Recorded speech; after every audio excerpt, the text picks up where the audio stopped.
Itch it up, my selector. Due to some violent content, parental discretion is advised. I know you're gonna dig this.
Mr. Joe Habib, what's good, brother? What's going on, buddy? Look, I've been good. Start off with some boxing. I know people love us talking about boxing, so I'll just say something about boxing real quick. Dog, these fights take place too late at night for me on the East Coast. As somebody that wakes up early, to be expected to stay up until after 1, you know, as a guy pushing 40 that works Monday to Friday, that's tough. That's tough. But I learned a lesson from the Beeb. The Beeb says, get that shit on DVR, catch your Z's, get up in the morning, do a little cardio and watch it in the morning, and then you can still talk about it. Make yourself a nice peanut butter and fluff sandwich with a diet 7-Up. And you lay in your bed with your feet up and you watch the fights with a fresh mind, not a tired mind. Then you can score the fight. And then you don't have to listen to Tim Bradley and Joe Tessitore go off. You can zone it out, right? And just do your own thing while you're watching the fight. And briefly, I'm just going to say this. People talk about how money is made in boxing, how they talk about break-even points and events losing money. Again, we talked about this several times. These promoters have network deals, and they're paying the fighters with the money they're getting from the networks. So if anyone is losing money on a particular event, it would be the network. But the long game is ESPN is owned by Disney, and Disney got more money than God. So we know that boxing is either a shoulder program or it's basically a filler. That's why it's filler material to fill up time slots. They're making money in other areas. It's just like a restaurant that has a high margin product and other products on the menu will be low margin. The goal is to make money with everything collectively. That's the way it is. It's like boxing. Again, I hate to say this. It's not a money maker for networks. It's a filler and it's shoulder programming. That's why no other sport other than combat sports, which are niche sports, they require pay-per-view for the fighters to get paid what they need to get paid in terms of the large purses. 100%. You got football, basketball, and baseball. They're primetime sports. Boxing is not, and it probably never will be. But continue, my friend. 100%. So let's give a big up to Mr. Sly Tendencies. Okay, Sly, great guy. Okay, he's signed up for a membership here on Ringside Reporter. Thank you, sir. He's also a membership. He's also a member of Maestro A. So that's me. So big up to Mr. Sly Tendencies. I know the support is appreciated across the board. So look, talking about what and what doesn't make money for these networks, you know, and what's filler material and what isn't. I'll tell you what makes money for these networks, Joe. Conflict. Okay, we live in the era of the 24-hour news cycle where conflict sells, all right? And you don't really need to go much further than the people that, or corporations, I'm still not one who thinks that corporations are people, so I'll just say the corporations, all right, that sponsor these news shows feed off of conflict. They eat off of conflict because a lot of these companies sell weapons and fighter jets and planes and tanks and everything else overseas. So a steady stream of conflict equates to a steady stream of revenue. And when you sponsor a news show, that's literally what you're going to want them to talk about 24/7. And the past couple weeks now, it's been 24/7 nonstop Russia, Ukraine. Russia bad. Ukraine good. Russia terrible. Ukraine democratic. Russians bad. Ukrainians freedom fighters. It's been a steady stream of that. And to me, Joe, it reminds me a lot of what we see here in the United States in terms of our domestic politics, in terms of very little nuance, in terms of the substantive issues, and a whole lot of forcing people into choosing a side. All right. And when you're forced into choosing a side, at that point, the lens is this side good, that side bad. Me like this side. Me no like that side. Me like good guy. Me think bad guy really bad. And it really doesn't get that much further than that. It's the same with Democrats and Republicans. All right. And in this case, it's Ukraine and Russia. And we've seen it in the past with Israel, Palestine. We still see it with Israel, Palestine, unfortunately. And we've seen it obviously with Iraq in the United States, or Syria in the United States. So Joe, let's get your views on that before we do a much deeper dive into kind of the whole Ukraine-Russia thing and our more nuanced views on it. Well, just to extrapolate more on what you were saying, when you're forced to pick a side, you tend to only hear that one side, right? And listen to that one side and subscribe to all of the talking points to that one side, which is what's happening here. Now, this isn't about trying to say that Russia is the greatest country in the world. We're not here to defend Russia, protect Russia. What we're here for is to hear two sides of the story. And sometimes in certain situations where, there isn't really a good and bad, it's just the whole situation itself is a bad situation. And if you can't make it better, right, then why make it worse is what we've been saying all along. We're not looking for straw man arguments. We're not looking for the whataboutisms, but what we are here to say is, the whole thing with NATO, right? NATO, we all know what NATO was designed for. It was designed for the West to basically team up, right? Have all the Western nations team up together to protect the world against the Soviet Union, right? Soviet Union no longer exists. So you have to ask yourself, is NATO still needed, right? So it was designed for Western countries, right? And before there's been resistance to let Eastern European countries in, and it wasn't designed to let Eastern European countries in.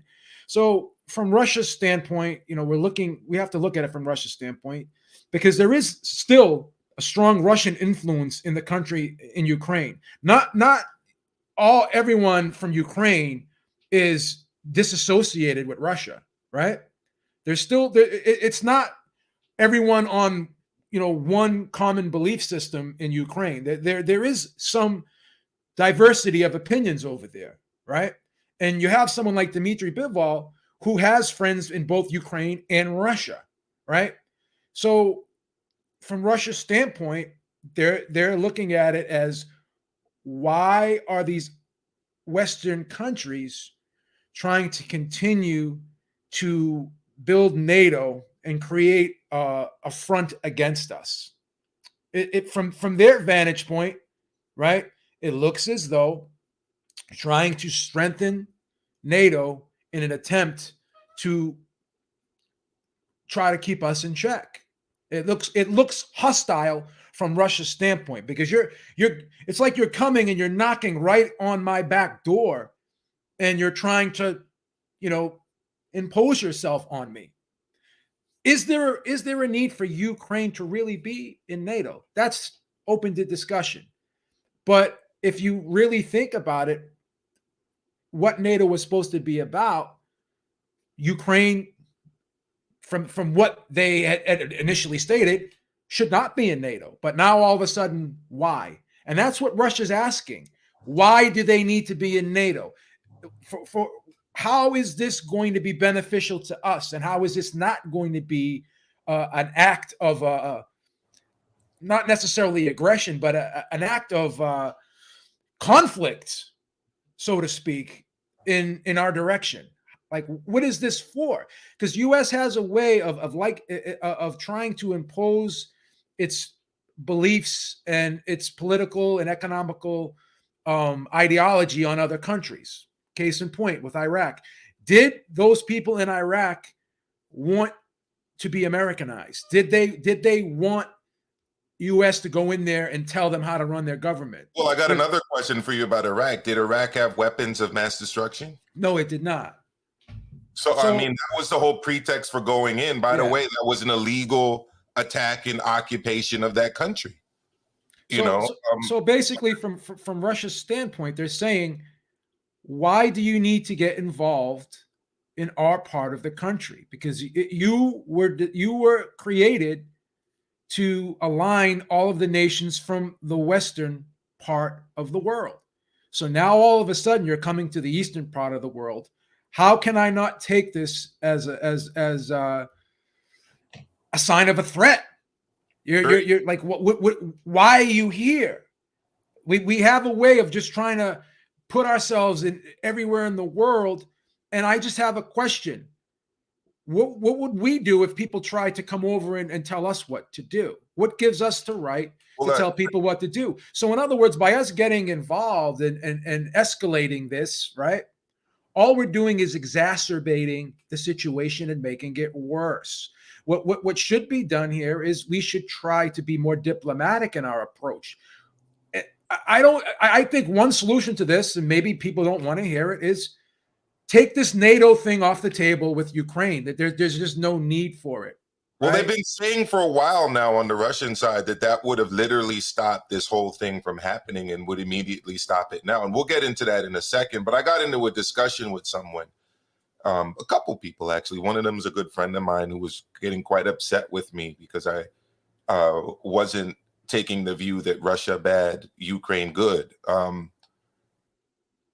Look, I gave him the example of this. Imagine, because you're absolutely right, NATO is not the United Nations. NATO is not the EU. NATO is not a freedom promoting whatever organization. They're a military alliance that was designed to unify Western countries to make them strong together in the eventual war with the Warsaw Pact countries, which were the countries aligned to the Soviet Union. To your point, Joe, the Soviet Union hasn't existed for a while now. And in fact, I mean, the United States was instrumental in essentially handpicking Russia's first leader after the Soviet Union, right? When Russia became a country in its own right, that happened to be a drunk named Boris Yeltsin, right? Who oversaw the whole pillage of that country's economy because most of the country's corporations were state corporations and they became private and people made billions and billions of dollars. But yeah, I mean, earlier on in the chat, I saw a great comment. It was a joke, but it was right, hitting the nail right on the head with Ukraine being democratic. Ukraine is not a democratic country, guys. All right. And I don't even need to go to alternative sources of media, which we're going to show later on in the show. I'm going to go right to ABC News. All right. I'm going to share my screen here real quick so everyone can see it. All right. And I'll zoom in a little bit on this. All right. So ABC News, this story came out May 13th, 2021. Okay. Ukraine opposition leader So that's the official opposition in the Ukraine, who happens to be closer to Russia, all right, than he is to the quote unquote Western countries, was essentially put under house arrest. All right. A top Ukrainian opposition politician with close links to Russian President Vladimir Putin has been placed under house arrest days after being charged with treason. So that's the equivalent of Biden putting, Mitch McConnell or one of these guys under house arrest, or Trump putting Nancy Pelosi under house arrest. Doesn't sound like a democratic country to me. And again, this is ABC News. All right. So look, I got to lay it all out and again, that's ABC News. I got to lay it all out to people. This is a country that's jailed its opposition. This is a country that shut down newspapers that don't say what it wants, what the government wants it to say. This is a country that since 2014 has been indiscriminately shelling civilians, Russian-speaking civilians in the eastern region of the country. This is a country that has killed upwards of almost 15,000 of those people, all right? People that people in Russia actually care about because they're ethnically the same people and they speak the same language. This is a country, okay, that in 2014 saw the violent overthrow of a democratically elected government led by Viktor Yanukovych. And we'll get into a little bit of that stuff later. But the equivalent here is China and Russia creating a military alliance, overthrowing the government of Mexico, sending weapons to Mexico nonstop, okay? By the way, also pretty much doing it to Canada at the same time, all right? What would the United States' reaction to that be if these countries were now overthrown, taking arms from overseas on your doorstep and pointing, weapons from newly created bases at your country? What would the United States do in that situation to a Mexico or to a Canada? Whether you think it's right or wrong, what would they do, Joe? It would not be a pleasant response, and I don't think they would be particularly happy with that. They would feel threatened. And we're always talking about North Korea and their influence over, the Asian region of the world, right? We're always concerned about that. We're always concerned about what other countries are doing in regards to their military operations.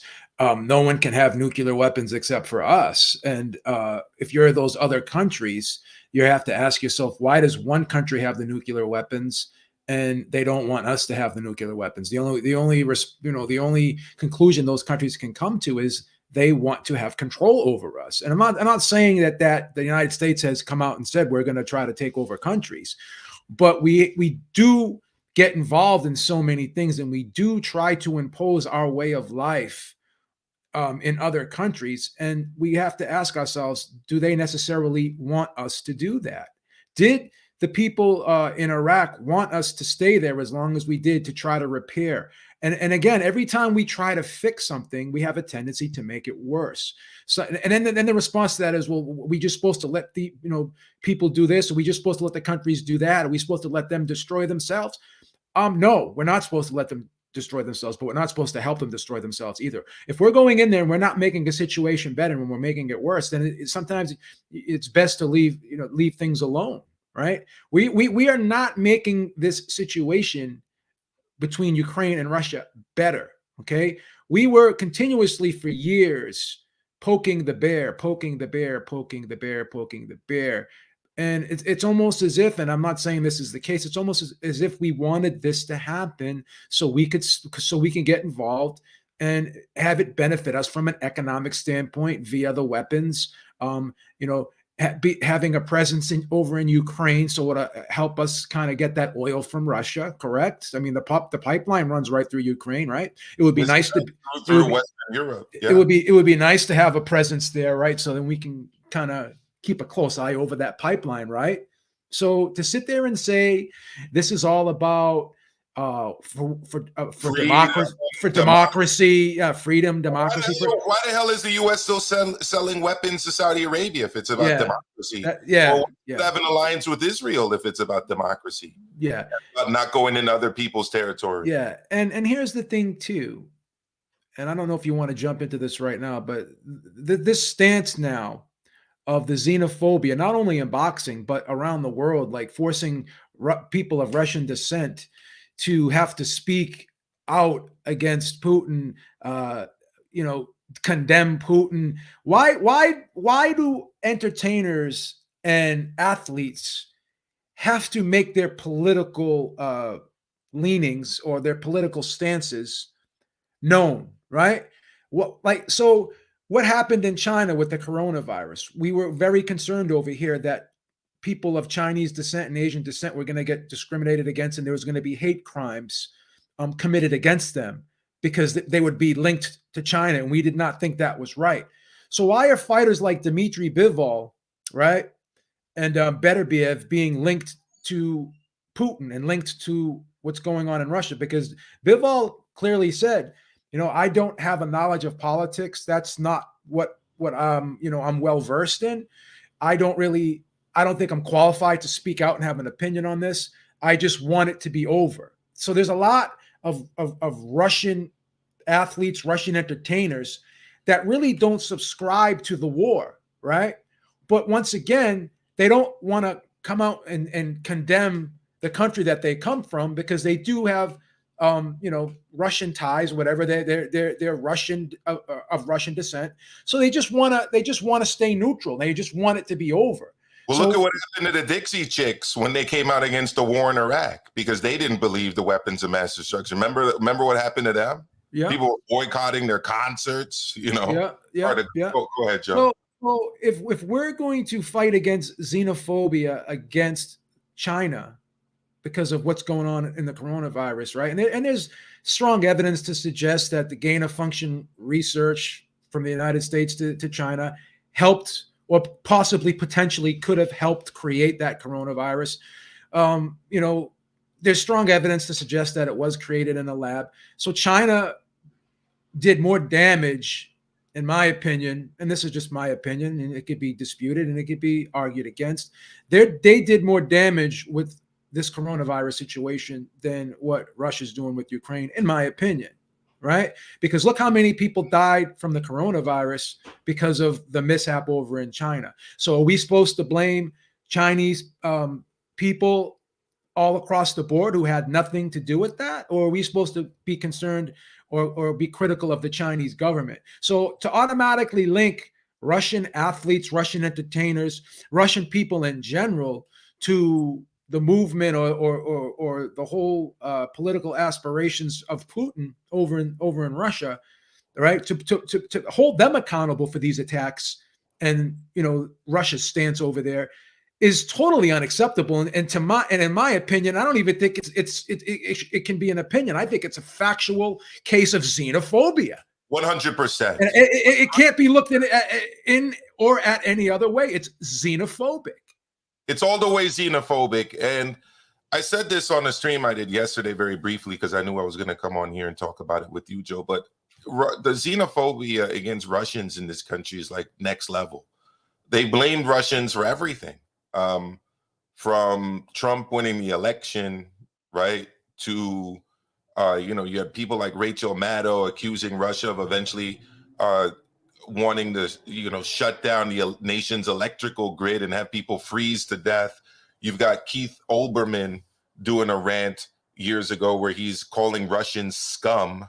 And it's anti-Russia, anti-Russia, anti-Russia nonstop. But look, it's very, very disappointing that the level of discussion has literally been whittled down to a pick sides, one guy good, one guy bad situation. And it's across the board. I mean, you brought up the coronavirus. Look at how people have been almost forced in line with Fauci, and believing that he's good, right? And therefore anyone who questions Fauci's bad. You brought up the lab leak in China, I mean, it's been well documented now that that kind of research was outsourced to China from the United States. So if you're, the gain of function research, because Obama made it illegal here, and then they had to go overseas to get the research done. So, I mean, it's all over the place. But look, one thing I want to say is, before we get into the video that I'm going to recommend people watch, and that we're going to kind of dissect a little bit here, it's reached, epic proportions. You've got orchestra directors being told that they need to essentially being fired because they won't speak out. All right, so not only now are you losing your job for not saying something, or for saying something, I should say, you're losing your job for not saying something. Can I jump in? Go I ahead. apologize. I have to jump in for 1 second. Yeah. And this is going to be very brief, and I apologize, but this has to be said. Think about this. Are we going to start doing political questionnaires now when people apply for jobs? So we have to know what their political leanings are? I thought that we had freedom here to believe in what we want to believe in. And also, are we to assume that every single Russian is on the side of Putin, that they're aligned with Putin's beliefs?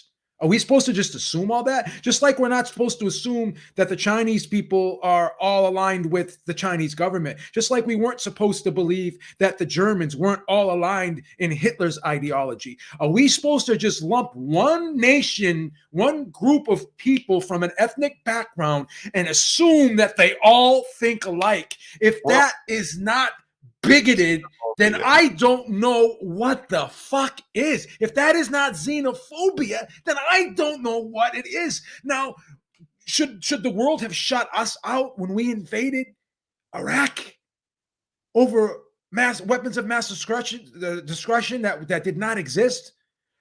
Were they supposed to do that to us? Because we were wrong. We attacked that country. And again, by saying we're wrong, we're not saying Iraq is good, Saddam Hussein was good. Those are all deflections and straw man arguments when people say those things. Let's look at the facts. They didn't have weapons of mass destruction.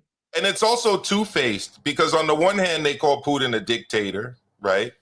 But then on the other hand, they want to blame all of the Russian people for what the government's doing. I mean, which is it? If it's a dictatorship, how can you blame people like Bevo? Right? If it's a dictatorship, how can you just lump everyone into the same boat and say that they're all responsible? I mean, you've got this chain of gas stations here in the Northeast. I don't remember if you have them in Massachusetts, Joe, but Lucas Oil, they run like a chain of gas stations. They're pretty heavy in New Jersey. And I mean, New Jersey decided to strip their licenses because they have Russian money. Okay. So what about all of the people that are losing their jobs? That work for Lucas Oil? Oh, well, everyone needs to make sacrifices to support democracy. That's what they're being told. People that lose their jobs. But wait a second. Are they shutting down the gas stations that have Saudi-sourced fuel? Of course not. So is it about democracy? Of course it's not about democracy. But let's get into it right now, Joe. Look, this whole thing has been a long time in the making, ladies and gentlemen. And whether or not you agree with everything that independent media outlets like Jimmy Dore, who's a friend of the show, he came on to one of our shows, it was great interviewing him, have to say, everything in the video we're about to show is facts. It's all sourced, okay? Evidence is presented, and the evidence overwhelmingly shows that this was essentially a manufactured crisis that was being predicted by top-level diplomats for many, many years now. In fact, dating back to the 1990s. So, Joe, when you need me to stop it, just let me know and jump in on it. But without any further ado, here we go. This is courtesy of the Jimmy Dore Show. The video is U.S. NATO provoked Ukraine war, say most experts on Russia. Here we go. NATO wanted a confrontation like this to happen in Ukraine. It's as if. So I'll show you. Here's what Aaron Mates tweeted out. He says, condemnations of Putin without acknowledging that the conflict started in 2014 are meaningless. United States backed the Maidan coup in 2014 and fueled the ensuing Donbass war, where 14,000 plus have died with the United States weapons. So I'm going to show you a video where Lindsey Graham and John McCain brag about, and Adam Schiff brag about arming those people in the Donbass to fight Russia. Russia's invasion is a new phase. It's illegal, but not out of the blue. And so this gentleman did a Twitter thread. He said, most fascinating thing about the Ukraine war is the sheer number of top strategic thinkers who warned for years that it was coming if we continued down the same path. No one listened to them, and here we are. Small compilation. So it goes from Kissinger to, here's the first guy. This first guy's name is Mersheimer. Now, I never heard of this guy before, but this is a speech he gave in June 2015, and he's considered like the leading guy on foreign policy and international politics and stuff. So this guy's a university professor, one of the leading Russian experts in the United States, and going as far back as 2015, he predicted that this exact crisis was going to happen. Okay, he predicted it. And obviously 2015 is the year that followed 2014, which was the year that saw the democratically elected government of Viktor Yanukovych in the Ukraine overthrown in a violent coup. And he gave this speech. So this is like, 7 years ago. And so listen to what he has to say, what got us to this point. But I actually think that what's going on here is that the West is leading Ukraine down the primrose path. And the end result is that Ukraine is going to get wrecked. And I believe that the policy that I'm advocating, which is neutralizing Ukraine and then building it up economically and getting it out of the competition between Russia on one side and NATO on the other side, is the best thing that could happen to the Ukrainians. Isn't that what we've been saying all along? We've just been saying, like, why does it have to be either or? Why not just be neutral? Be neutral. That's what we've been saying all along. Why not tell them to work out some type of compromise? Again, from Russia's standpoint, they have to ask themselves, what is the benefit of Ukraine being in NATO if not to become a threat to us? Like, what could NATO is there as a fail-safe for us, right? It's there in case of an eventual war back then with us. Something you want to know something? Putin actually went to Clinton and asked to join NATO, and he was told that they can't. So I mean, so if there's a coalition of countries built to defend against us, so it's essentially the world against us. If you're Russia, how are you supposed to look at this? Explain to me why, for any other reason, would Ukraine need to be part of NATO if not to just be in opposition of Russia? Well, if not to enable a first strike capability again, or increase the first. There's no benefit on the border with Russia. It's not. None of this is. First of all, I got to say this and make this clear, because you got people in the chat that don't seem to understand what I'm saying, at least, and what Joe's saying. Ukraine is a victim of this, and this is what the professor is going to say. None of what's happening right now is in the interest of the Ukraine. Joining NATO was never in the interest of the Ukraine. But again, I'm going to let the experts speak. What we're doing is encouraging the Ukrainians to play tough with the Russians. We're encouraging the Ukrainians to think that they will ultimately become part of the West, because we will ultimately defeat Putin and we will ultimately get our way. Time is on our side. And of course, the Ukrainians are playing along with this. And the Ukrainians are almost completely unwilling to compromise with the Russians and instead want to pursue a hardline policy. As I said to you before, if they do that, the end result is that their country is going to be wrecked. And it's happening. What we're doing is, in effect, encouraging that outcome. I think it would make much more sense. It's common sense. To work to create a neutral Ukraine. It would be in our interest to bury this crisis as quickly as possible. It certainly would be in Russia's interest to do so. And most importantly, it would be in Ukraine's interest to put an end to the crisis. Thank you. Interesting. All right. That you never hear that guy on Stop the it for 1 second. please. You never hear that guy on CNN. You never hear him on MSNBC. You never hear him on Fox News. Stop it Because for 1 second. Yeah, I paused it. Go ahead. Let me just interject here once again, and I apologize for interrupting you. Russia is a dictatorship. So is China. So is North Korea. So is Saudi Arabia, right? United Arab Emirates. Emirates, but we have no problem with them. Why don't we go and attack them? So once again, is it our place to sit there and go into countries and tell them how to run their governments, right? You want to go and talk about what Putin has done. Go to Saudi Arabia and look at women who've had acid thrown in their faces. They've had their genitalia mutated. But you have no problem when Eddie Hearn puts Joshua Ruiz 2 over in Saudi. You have no problem with that. Homosexuals thrown off roofs. So, right? Again, hundreds of thousands of Yemeni civilians attacked and bombed from Saudi Arabia. This argument is equivalent to what's worse, AIDS or cancer. It's that simple. It's that simple. So again, what is the end game here? Let's keep giving Ukraine weapons and let's keep escalating and escalating and escalating. And the longer this goes on, the more people die. Why not cut it off at the head right now and just say, hey. Well, it should have been cut off at the head decades ago, years ago, which is the point of this professor.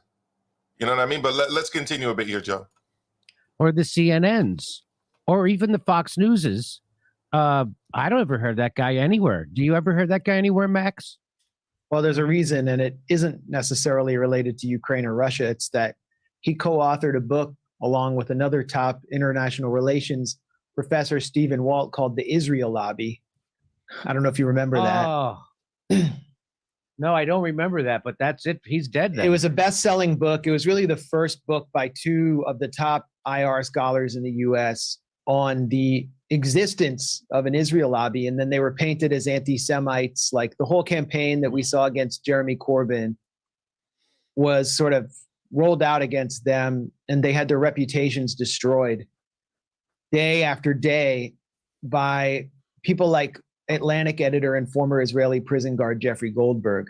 So Mearsheimer's already been kind of marginalized, and that's maybe why you don't see him on MSNBC. Go Can for I ask it. you a question, Maestro? Yo. Was it Mitt Romney laughed at when he came out and said that he felt that Russia was the biggest threat? Yeah, and he was laughed at, right? Ridiculed by Obama. And he was laughed at by Obama, and Obama said that he felt. I don't think. Did he respond to who he thought was the biggest threat, or did he say he was more concerned? Obama essentially was saying that Mitt Romney was like stuck in a Cold War mentality. Yeah, and he was basically trying to imply that he felt as though North Korea and China were more of a danger to us at that particular time than Russia. So now, why all of a sudden has that flipped? Why is the narrative changed now?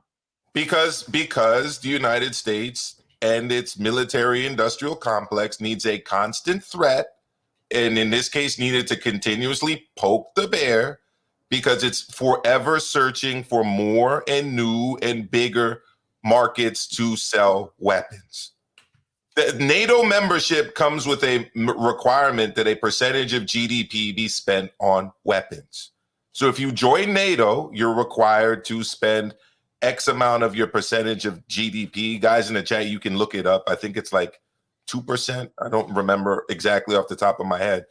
But yeah, they have to essentially buy that amount of weapons, spend that amount of money on their military every year. So joining NATO brings more bases and more bigger markets for weapons. Well, let's continue. Although he is so much more. Oh, by the way, this is Max Blumenthal from the Gray Zone, who, along with Aaron Mate, are guys that I think everyone here should follow for unbiased, objective views on all of this. More distinguished and has far more credentials than the clowns you see on there, like Michael McFaul.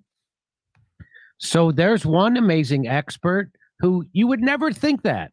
even watching other YouTube shows, you would never think like, wait a minute, we intentionally pursued this path that was going to lead to this confrontation, knowing that the Ukraine people were going to pay the price, and we are hanging them out to dry. And we encourage this. So again, it's amazing to me that you're not going to hear this anywhere else except on the Gray Zone or maybe Aaron's Twitter feed. Go for it, Joe. Here's another disgusting thing that we're doing. Mm. We're giving them weapons to fight a war that we know they can't win. We know they can't win that war. They can't win that war. So is the end game that But they can buy weapons. Yeah, they can buy weapons. So we're making money off them by selling them our weapons. But we know they can't win that war. So we're putting up this false message, right? The false symbolism that we're here to stand up and fight against Russia, but we're not standing up and fighting against Russia. We're the guy that's pushing when two guys are arguing, right? You always have that one guy over someone else's shoulder. Are you going to let him talk to you like that? Are you going to let him talk to you like that? Are you going to let him talk to you like that? Right? But we're not the one that's going to go help that guy fight, but we're going to push him and encourage him. Go get him. Go get him. Go get him. Go get him. Right? But we're not going to fight that guy. Go get him, Lomachenko. Go get him, Usyk. And then we're clapping and clapping and clapping that these guys are potentially risking their lives for something that was created through misguided foreign policy.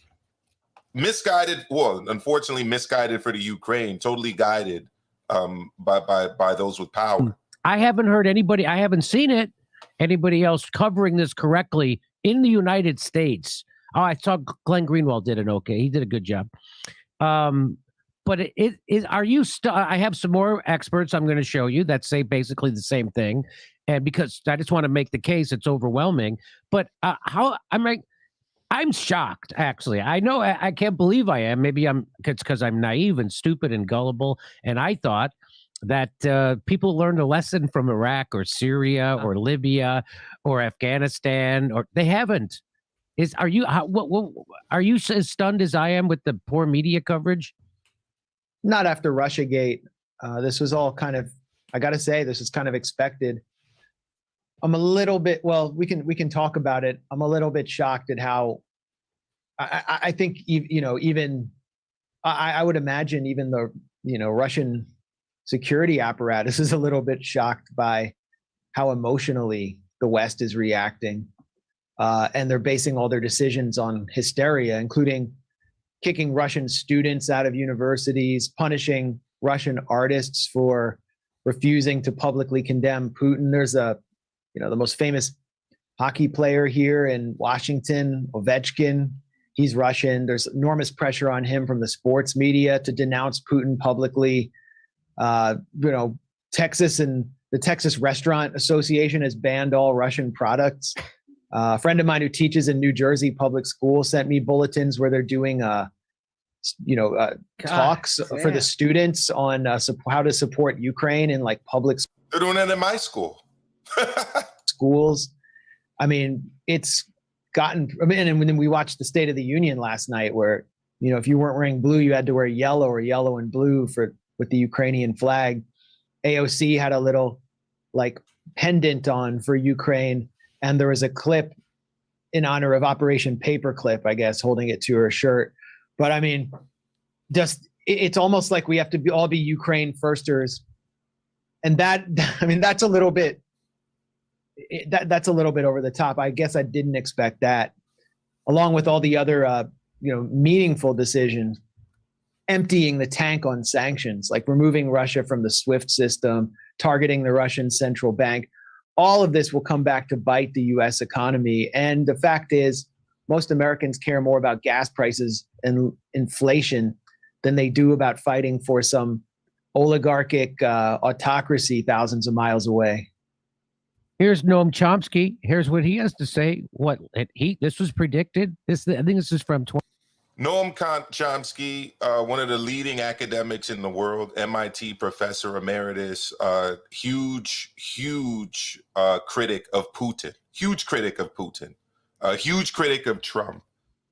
Here's what he had to say. 2015, maybe. Here we are. The idea that Ukraine might join a Western military alliance would be quite unacceptable to any Russian leader. This goes back to 1990, when the Soviet Union collapsed. There was a question as to what would happen with NATO. Gorbachev agreed to allow Germany to be unified and to join NATO. It's a pretty remarkable concession, with a quid pro quo that NATO would not expand 1 inch to the east. That was the phrase that was used. You caught that, right? And they lied. They allowed Eastern Germany to join NATO, right, under the agreement that NATO would not expand 1 inch east. 1 inch east. If they expanded 1 inch, I mean, they've expanded more than this, Joe. I mean, they're trying to. I mean, you know. So Russia has been provoked. Well, what happened? NATO instantly moved to East Germany. Then Clinton came along, expanded NATO right to the borders of Russia. Now there are the new Ukrainian government, the government after the overthrow of the preceding one. The parliament voted, I think, 300 to 8 or something like that, to move to join NATO. Which you can understand why they would want to join NATO. You can see why Petro Poroshenko's government would probably see that it's protecting his country. No, it's not protect. Crimea was taken away after the overthrow of the government, right? You see, that's a point that no one discusses when they talk about Crimea. Basically, what happened is, again, everyone here can look it up. The government of Viktor Yanukovych was overthrown, right? He had a lot of support in the eastern part of Ukraine, which is close to Russia. And when a new government, an anti-democratic government, took over, the people of Crimea no longer wanted to be in Ukraine. And no one talks about the fact that that is the point at which Russia went in. It's presented as if Russia went into a democratic country. No, Russia went into Crimea after the democratic leader in the Ukraine had been overthrown. And that's the point that Chomsky's making here. He's not protecting Ukraine, is threatening Ukraine with major war. That's not protection. The point is, this is a serious strategic threat to Russia, which any Russian leader would have to react to. That's well understood. So that's predictable, exactly happening exactly what he said. And now here's Stephen Cohen, who's recently passed, was leading scholar on Russia. Stephen Cohen, leading scholar, professor at Columbia University, RIP, he died recently. But years ago, this is what he had to say. I think we had him on our show a few times. So here he is. If we move the forces, NATO forces, including American troops, toward Russia's borders, where will we be then? I mean, it's obviously going to militarize the situation and therefore raise the danger of war. And I think it's important to emphasize, though I regret saying this, Russia will not back off. This is existential. Too much has happened. Putin, and it's not just Putin. We seem to think Putin runs. We'll go back to Stephen Cohen in a minute. Joe. I'm being told, Beeb, watch Winter on Fire, Ukraine's fight for freedom, and educate yourself. This show will tell you the truth of Ukraine's people on its Netflix. Which people? The people once again, you're telling me to go to a show on Netflix that's only telling me one side of a story. I need to ask you, why is the other side not being told? And if you try to tell the other side, you're condemned, you're shamed, you're attacked, you're insulted, you're being told that you're less than, there's something wrong with you. Everything that we're showing right now, again, we're not telling you to take a side. We're telling you to just stay out of it, or we should be staying out of it. All we're saying is, why make it worse? All we're saying is, why are we giving a country weapons that we know can't win the war, right?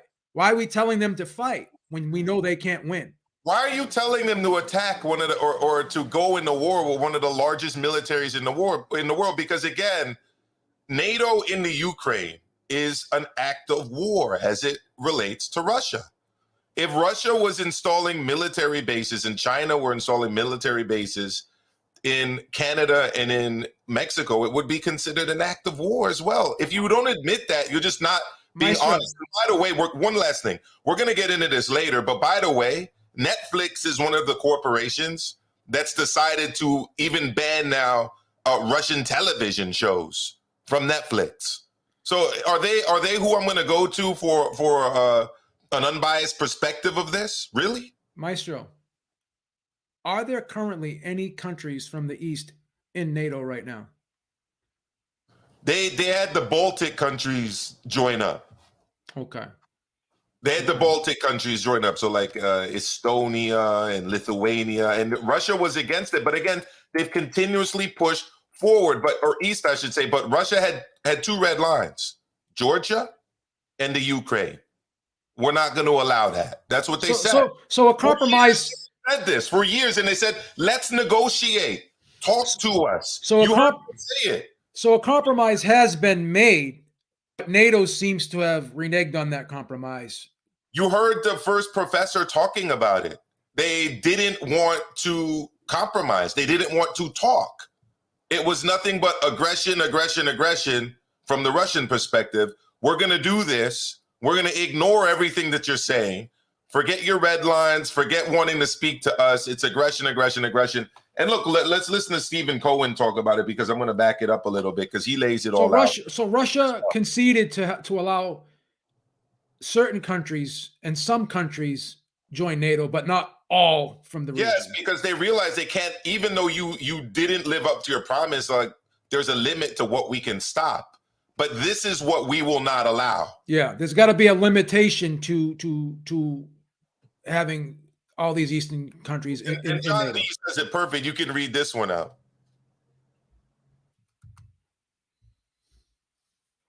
John D right there was responding to the super chat. Correct. So I'll read it if you don't want to. Oh, I'm sorry. You want Beeb to watch a major media corp Netflix to get the truth, huh? No, I'm not going to. Here we go. Here we go. Troops toward Russia's borders. Where will we be then? I mean, it's obviously going to militarize the situation and therefore raise the danger of war. And I think it's important to emphasize, though I regret saying this, Russia will not back off. This is existential. Too much has happened. Putin, and it's not just Putin. We seem to think Putin runs the whole of the universe. He has a political class. That political class has opinions. Public support is running overwhelmingly in favor of Russian policy. Putin will compromise at these negotiations, but he will not back off if confronted militarily. He won't. Maestro, So what would happen if Russia... This was said years ago. Years. This was around 2015. Stephen Cohen was saying this on Democracy Now! Let me ask you a question, not only to you, but to the rest of the chat. Would Russia be allowed to join NATO now? Well, Russia under Putin actually asked Clinton at the time in the late 90s. And he was denied. But would they invite him in now? No, because it's the very fact that they refused him to Russia was proof that this isn't about preventing war and uniting nations. It's not about stability. It's not about stability in the world. This is about provoking war and about constant threats of aggression and about the selling of weapons to new client states. So think about this, everybody. You have an entity in NATO inviting everyone in the world, essentially, right? That surrounds Russia. That surrounds Russia, right? Except for Russia. How are they supposed to feel? How are they supposed to feel? How would you feel if that was the case? Oh, Russia did this right. We're not disputing anything that Putin did. We're not trying to justify anything Putin did. But if you want to play the game of whataboutisms, then we can go all around the world and we could look at China, North Korea, We Saudi can, Arabia. Saudi Arabia. See the things that Kim Jong-un has done. We can see Colombia, which had Yeah. protests last year, where hundreds of people were killed in the streets, or Yeah, close to 100. if you want to play that game of virtue signaling and being the policeman of the world, then that's a battle that I don't think that you're going to win, or even we can win. These are the smarty pantsies guys in the world that know about this situation the most, and they all predicted this is going to happen if the United States keeps pursuing this policy, and of course we did, and so did the Ukraine government, which had no interest in negotiating, and I wonder why. Because the West didn't want them to, because they wanted to force this. Here's another expert. Most recently, right before the war broke out, this is famous economist Jeffrey Sachs. We've shown Jeffrey Sachs on this show many times, and he told the truth about Syria on MSNBC, and the whole network almost melted down. So Jeffrey Sachs is writing a column in the FT, what is that? Foreign, whatever. Financial Times. Financial Times, warning that NATO enlargement is utterly misguided and risky. True friends of Ukraine and global peace should be calling for the United States and NATO compromise with Russia. So there's Jeffrey Sachs. Here's someone else. Here's CIA Director Bill Burns. In 2008, he said Ukrainian entry into NATO is the brightest of all red lines for Russia. And I have yet to find anyone who views Ukraine in NATO as anything other than a direct challenge to Russian interests. That's the former director of the CIA, ladies and gentlemen. Ukraine's entry into NATO is the brightest of all red lines for Russia. And I have yet to find anyone who views Ukraine in NATO as anything other than a direct challenge to Russian interests. Former director of the CIA. That's what he said. There's another expert, Malcolm Fraser, 22nd Prime Minister of Australia, warned in 2014 that the move east by NATO is provocative, unwise, and a very clear signal to Russia. He adds that this leads to a difficult and extraordinarily dangerous problem. So we created this problem. Former U.S. Defense Secretary Bob Gates, in his 2015 memoir, said moving so quickly to expand NATO was a mistake. Trying to bring Georgia and Ukraine into NATO was truly overreaching and an especially monumental provocation. So At what point does it stop, Maestro? Where does it stop? I mean, it stops for NATO when every country on Russia's borders, from Turkey to Ukraine to Georgia to everywhere else, is a weapons buying client state with military bases and is primed and ready to be the cannon fodder in any eventual war with Russia. Because what they're essentially turning these countries into, again, these countries are victims. They're essentially making these countries the pawns, putting these countries on the front line, making these countries like pawns make the provocative offensive moves, right? Meanwhile, they're in the back behind many, many lines of defense, safe and sound. Does that make sense? It's horrible, but let me ask you another question. Yo. Does Russia really need our weapons? So what benefit would it be to allow Russia into NATO? Do they need our weaponry? Of course they don't. They make their own. They make their own. So again, let's piece this together. All these other countries don't have the weapons, but Russia does. So is it a coincidence that all the other countries are being invited in and Russia is not? Why do you think that is? Because Russia has no need for the weapons. So they're not going to take over. There's no economic benefit to allow Russia into NATO. Russia will never take orders from London or from Washington, D.C. either. It is what it is. We've been provoking this, and every expert who's looked at it or commented on it has said so. Except you never see any of this in the news right now. And so people are running around like morons, pledging their unity with the people of Ukraine, and they don't realize they're propping up a Nazi organization that just imprisoned all the opposition newspapers and their opposition political leader. Did you know that they did that? Yeah. So here's another one. Paul Keating, a former Australian prime minister in 1997, said expanding NATO is an error, which may rank in the end with the strategic miscalculations which prevented Germany from taking its full place in the international system in the early 20th century. Here's Sir Roderick Lynn, former British ambassador to Russia. He warned a year ago that pushing Ukraine into NATO is stupid on every level. He adds, if you want to start a war with Russia, that's the best way of doing it. So here's another one. This is from Pat Buchanan. In his 1999 book, A Republic, Former presidential candidate Pat Buchanan, by the way. Not an Empire, he said, by moving NATO onto Russia's front porch, we have scheduled a 21st century confrontation. And here it is. So I'll stop there for a moment and bring Max back in. And it's, I still can't get over my jaws agape at just the journalistic malfeasance that's being perpetrated on the people of the United States right now. The propaganda they're being bombarded with at every turn is overwhelming. I mean, I don't know how a normal person go for it. It's fucking shameful that we're not being manipulated, but so many people in this country are being manipulated, and they're only being fed one narrative. They're only being fed a certain group of talking points, and they're all just regurgitating it without knowing the other side of the story. It's shameful. All I'm asking is for people to look at both sides before you come to a conclusion. Yeah, I mean, if that is not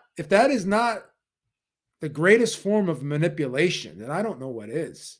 We're the most propagandized generation, I think. I mean, and it's only become worse with social media because I think people take what they see on mainstream media to be facts, and spread by social media, and then people spread what they hear, and the next thing you know, everybody's brainwashed. And then Russia sees all of this, how everything is being propagandized against them, right? And how is that going to make things better when you're on ESPN and you're seeing people that are of Puerto Rican descent bringing in the Ukrainian flag into the ring with them, and they have no idea what's going on and what that flag actually represents. They have no idea. Like, if I didn't study this, if I was just a regular comedian, I probably wouldn't know any. I would think the same thing. But it just keeps happening. We keep inventing a new boogeyman. There's never not a boogeyman for the United States. Correct. And why did we want to get Ukraine into NATO? Many reasons. A big one is so that we could sell them weapons, because once you get into NATO, you have a certain amount of military hardware you have to maintain. And so that's why we expanded to all those countries. NATO is not a defensive organization anymore. Anyway, let me throw it over to Max. Well, yeah, I mean, I don't think Ukraine is a Nazi organization, or that its population are majority Nazi-like people, or that they even approve of the Nazis in their midst. But even if a president like Vladimir Zelensky wanted to, and he did run on a kind of peace ticket with no shortage of support from the Russian-speaking population, even if he had wanted to follow the Minsk Accords or the Steinmeier formula cooked up by the German foreign minister to de-escalate along the border with the breakaway republics in the Donbass, the U.S. was right behind him, pushing for conflict, sending in billions of dollars of weapons, sending in thousands of U.S. troops, U.S. trainers who have actually worked with the neo-Nazi militias and worked with the most extreme elements on the ground. You have people in the Biden administration like Michael Carpenter, who shepherded around the founder of two fascist parties in Ukraine, Andrei Parubi, to Washington on a lobbying trip. The U.S. has been pushing Ukraine into conflict. The U.S.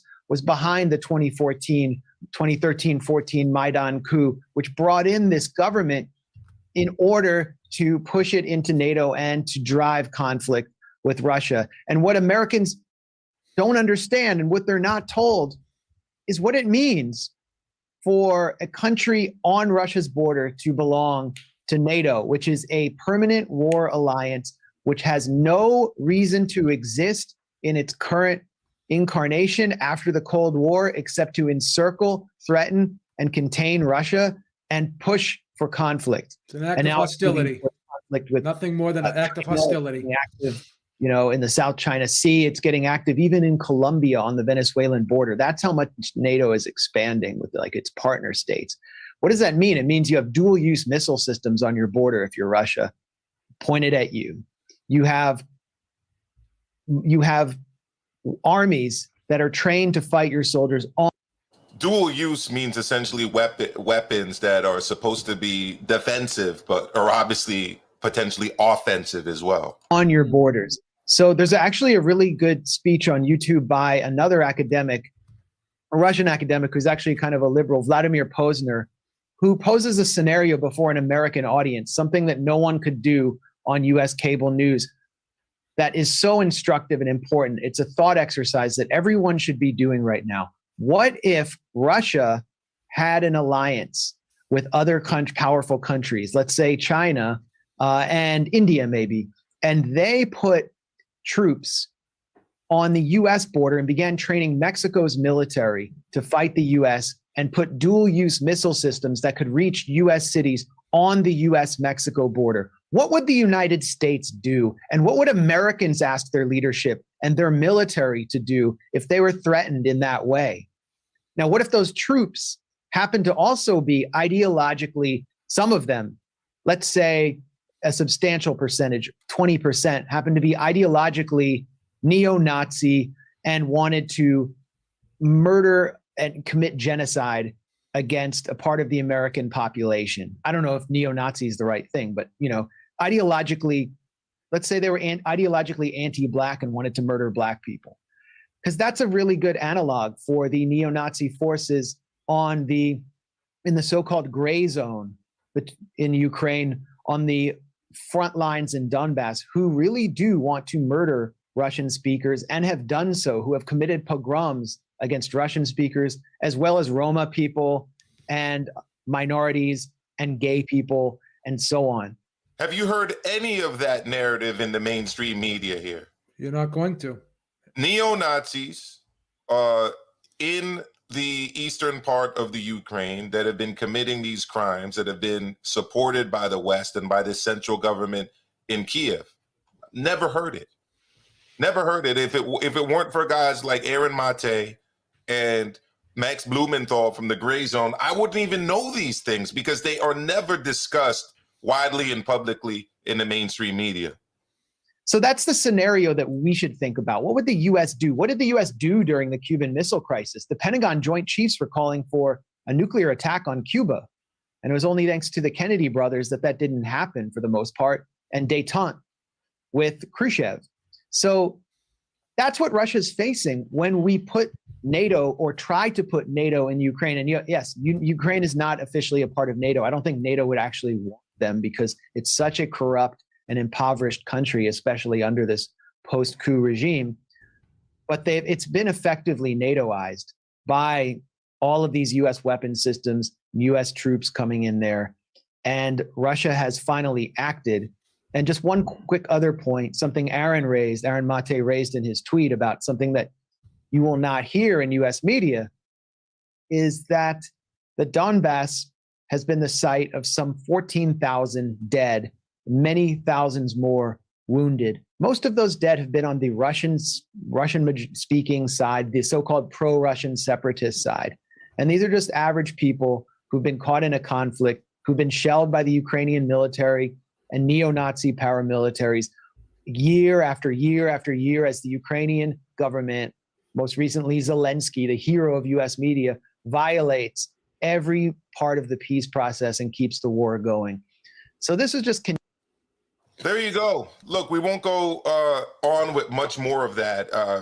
Joe, you can leave the link to that video. I'll put it in the private chat and you can drop it in the description of the video. Yeah, I think I already did, but go ahead. You can drop it in the private chat. Just that people go check out the Gray Zone, Max Blumenthal, that they go check out the reporting of Aaron Mate. And yeah, I mean, that you check out different sources of information, whether it's those guys, whether it's Glenn Greenwald, whether it's another good channel that's been doing a lot of good work on this, Richard Medhurst. Okay, check out Richard Medhurst as well, because he did a video on all of the corporations that are now essentially targeting Russian people, right? Targeting Russians, right? So, the WBA, the WBO, the IBF, I don't really remember if the WBC did, but they might have as well. I think they did in the reporting. I think they all did. Yeah, have come out now against Russian boxers, right? Do they know all of the facts? Do they know what's going on? And why Russia? Even if you want to condemn the invasion of Ukraine, which by the way is illegal, all right, why just the invasion of the Ukraine? Why not the Israel invasion and annexation of Syrian territory? Why not the U.S. invasion and occupation of countries like Iraq and Syria and Libya and Afghanistan? None of the athletes from those countries are being sanctioned, right? None of the citizens of those countries are being targeted by major corporations that are denying them access to their services. You know that an issue on the Russian subway, because a lot of Russians in the Moscow metro use their phones, right, to tap to enter the system, which is something that they've recently introduced here in New York. It's called Omni, right? They couldn't use their phones to get to work or to go to school or to get to where they needed to go because Apple Pay and Google Pay stopped those services. So this is discrimination, it's bigotry, and it's xenophobia. And I'll repeat, we're just assuming that every person of Russian descent is aligned with Putin's belief, and that's not the case. Because as Dmitry Bivol said, he's not educated in the matters of politics, so he really can't speak on it. And there's a lot of people, I think, of Russian descent, whether it be entertainers, whether it be athletes, when they're asked to condemn Putin, they're saying to themselves, well, why am I going to condemn something that I don't really have an extensive knowledge of? So you're basically manipulating me to one side that I don't really have the qualifications to even have an opinion on these matters. So why should I be forced to speak on them if I can't speak on them intelligently, or if I won't be well informed enough to speak on these things? So why are you forcing people to say things that they don't have a real well thought out opinion from themselves? So essentially what you're doing is you're just manipulating once again, and you're forcing people to one side that don't want to be on any side. We're joined now by the great Lil Penny out of New Zealand. LP, what's up, brother? Always comes with the insights and with the analysis. What's good, brother? Hey guys, what's up? I love your topic today. I think it should be talked about. I don't think we should. Oh, you muted himself. You muted yourself there by accident, I think. Oh, sorry. I was saying. Sorry, Master Joe. I was saying that I love your topic today, and we shouldn't be silent about these things because being silent is a sin as well. No, I mean, by being silent, you're being complicit, especially if if you have access to information, which we do if we look for it, right, Joe? Correct. And then by telling these boxers that are world champions that they can't defend their titles, and just assuming that they're involved in this political crisis and they have nothing to do with it, is that not xenophobia? Is that not bigotry? Is that not prejudice? Are we wrong in our assessment of that? I mean, given what we know, and no, we're not wrong in our assessment, Joe. But well, I'm asking Luke Penny. I want to know if he thinks we're wrong on that. Do you believe that we're wrong in that? Is this not xenophobia from these sanctioning bodies to not allow these boxers of Russian descent to defend their titles or fight for titles? Is that not wrong? Well, it looks like Lil Penny's getting ready. Let's ask Sly that question. Sly, what's your point? What's your view on this? Hey guys, can you hear me okay? It's not like feedback or anything? No Loud- feedback. No feedback. Okay, cool. on the road. I wanted to be a historian when I was going through school and stuff, and I went to college for it for a while, and I wound up getting my girlfriend. We had kids, and I had to get a job real quick, so I became a machinist. One of the things I learned, though, one of the first things I learned was that you can't look at history through a narrative-based lens. You have to look at what the evidence is. And a good example of that with Ukraine that I'm trying to push out is that if I wanted to learn about Cuba, if my only source was an anti-Castro Cuban, I'm only going to see Cuba through one lens. And instead of going, well, yeah, but we thought Castro was bad, but they don't talk about what Batista did when he was the dictator of Cuba. So when it comes to Ukraine, we're only going to hear, especially from the media, we're only going to hear one perspective. We're only going to hear that everything that Russia's done is bad. Zelensky is a good man and all this other crap, even though the people that helped Zelensky get elected was mostly the Russian population in the Ukraine. So people need to understand that the origins of this conflict, like this is just another chess piece for the the international oligarchy, and they need to have control. And one of the ways that you can set up unilateral control is if you put military bases on the outside of every single country that threatens you. Yeah, 100%. And it's not. And I don't dwell. And I'll just be quick. I don't delve too far into the realm of conspiracy, but I was in the military for a little while, and there's something they have called I can't remember the term, full spectrum control. And when you got nukes and armies aimed at every single person that can pose a threat to you, what would you call that? I mean, why do we have over 300 military bases around the world? It's ridiculous. And the other thing too that a lot of people in the chat aren't hearing is that Beeb and Maestro, they're not in here trying to fucking victimize Putin. In fact, they've been, I've heard Maestro, I know Beeb is too, but they've already talked a lot about what kind of person Putin is. So people need to get that to their head. They're just not going to take the mainstream media's narrative of, Ukraine's always the victim and Russia's always the bad guy. Go ahead. I'm sorry, guys. That's No, fine. 100%. Lil Penny, well, Joe was asking you your views on this, and then look like for a second. Sometimes we got to ask the question: why is Russia invading Ukraine? Right? Not just in the media saying, there's a lot of Ukrainians that are dying, blah blah blah. And I think you guys touched on it before. The reason why Russia is invading Ukraine is because if Ukraine joins NATO, that will devastate Russia. Because at the moment, if you want to invade Russia, you have to go through Latvia and Lithuania, which has a lot of mountains, right? So it's very hard. You're going to be stuck there, and because of the winter, you're going to be stuck there, right? Like what Napoleon did and Alexander the Great, same thing. You'll get stuck in there and you'll have to retreat, right?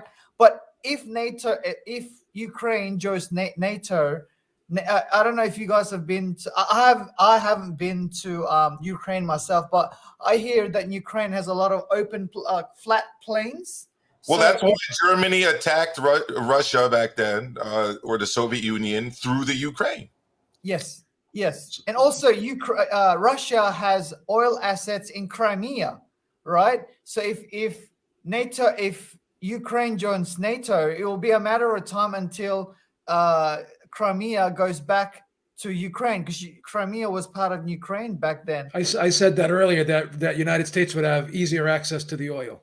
There's a lot of oil. Also on the Black Sea. Ukraine is also on the Black Sea. Yes. Also, that's from the north. Also, I don't know if you guys know this, but America is planning to have to cut Istanbul into an island, so that America will have access to the Black Sea, because they're planning to build a what do you call it? Pipeline? A canal, because there is the Panama Canal or Suez Canal. Yeah. Because at the moment, if you want to go to the Black Sea, you have to go through through the west, which is controlled by Russia, which America can't go to at the moment. So that's another threat. And also back in the aftermath of World War II, there were a lot of missiles in Turkey that was controlled by America that was pointing to Russia. That's why Russia sent some nukes to Cuba so that they can do the same thing. And obviously they got stopped and cooler heads prevailed. So hopefully in this case here, I know they've already started, but I hope cooler heads prevail, because man, there's a lot of people that are migrating to Poland now from Ukraine because they don't want to be involved in this war, man. Like what's the point of this? Like, you know what I mean, Beeps? It's just like I said before, we're giving weapons to a country, right, that can't really win that war. They can't. By giving them weapons, all we're doing is we're just making it worse. We're making the deaths escalate. And I think the end game is we just want to have a presence in that region. We want to be able to put a couple military bases over in Ukraine. We want access to the oil. We want Ukraine to buy the weapons from us. We want to take control of that region. It seems, or we want to have a strong presence in that region. And NATO is breaking the promise that they made, that they would only go so far and not cross a specific they would line. not move 1 inch is what we heard. Past East Germany. Sorry, Joe. So if the original agreement is broken, then how is Russia supposed to react to this? This will devastate Germany as well, because Germany gets a lot of its gas from Russia, and if the war or if like things escalate, Germany won't have any gas through the winter. It's like, oh my God, it's like this is not good, like for anyone. Yeah. Like in a lot of ways, it's a lot like Iraq, where we set up the bad guy who does what we like, so we keep him in power. The second that he wants to go on his own, then he's a problem.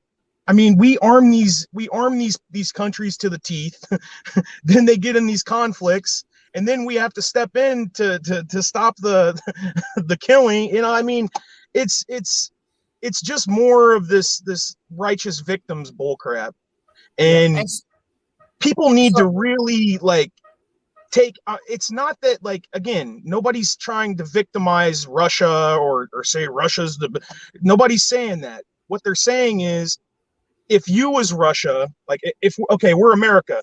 Imagine if Canada put military bases on 20 miles away from every single checkpoint to get into the country and aim them at America. We wouldn't put up with that shit for 1 second.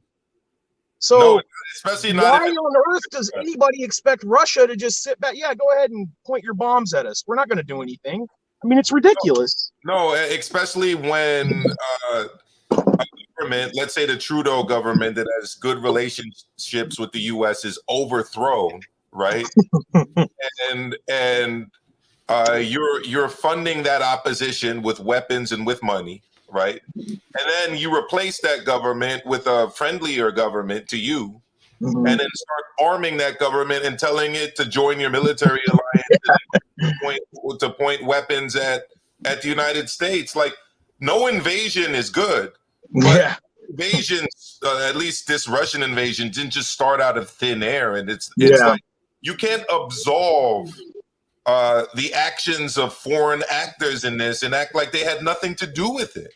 You know, it's just that's not how international relations work. That's not what history has taught us. So, you know, go ahead. Let's read this comment. Ukraine is a sovereign country. If they want to join NATO, it's none of Russia's business. My response to that is it any of our business too? Exactly. Like, so why is it not Russia's business, who lives next door to them, but we're on the other part of the world, and it's our business? Explain to me that. I'd really like Ratty to respond to this in the chat. I'm asking you this question, Ratty, specifically. Ukraine is a sovereign Russian. If they want to join NATO, it's none of the Russians' business. Afghanistan is a sovereign country. If the Taliban wants to allow Al-Qaeda in Afghanistan, that's their business. They're a sovereign country, right? You see, they don't they don't keep the same energy. Does the same rule apply?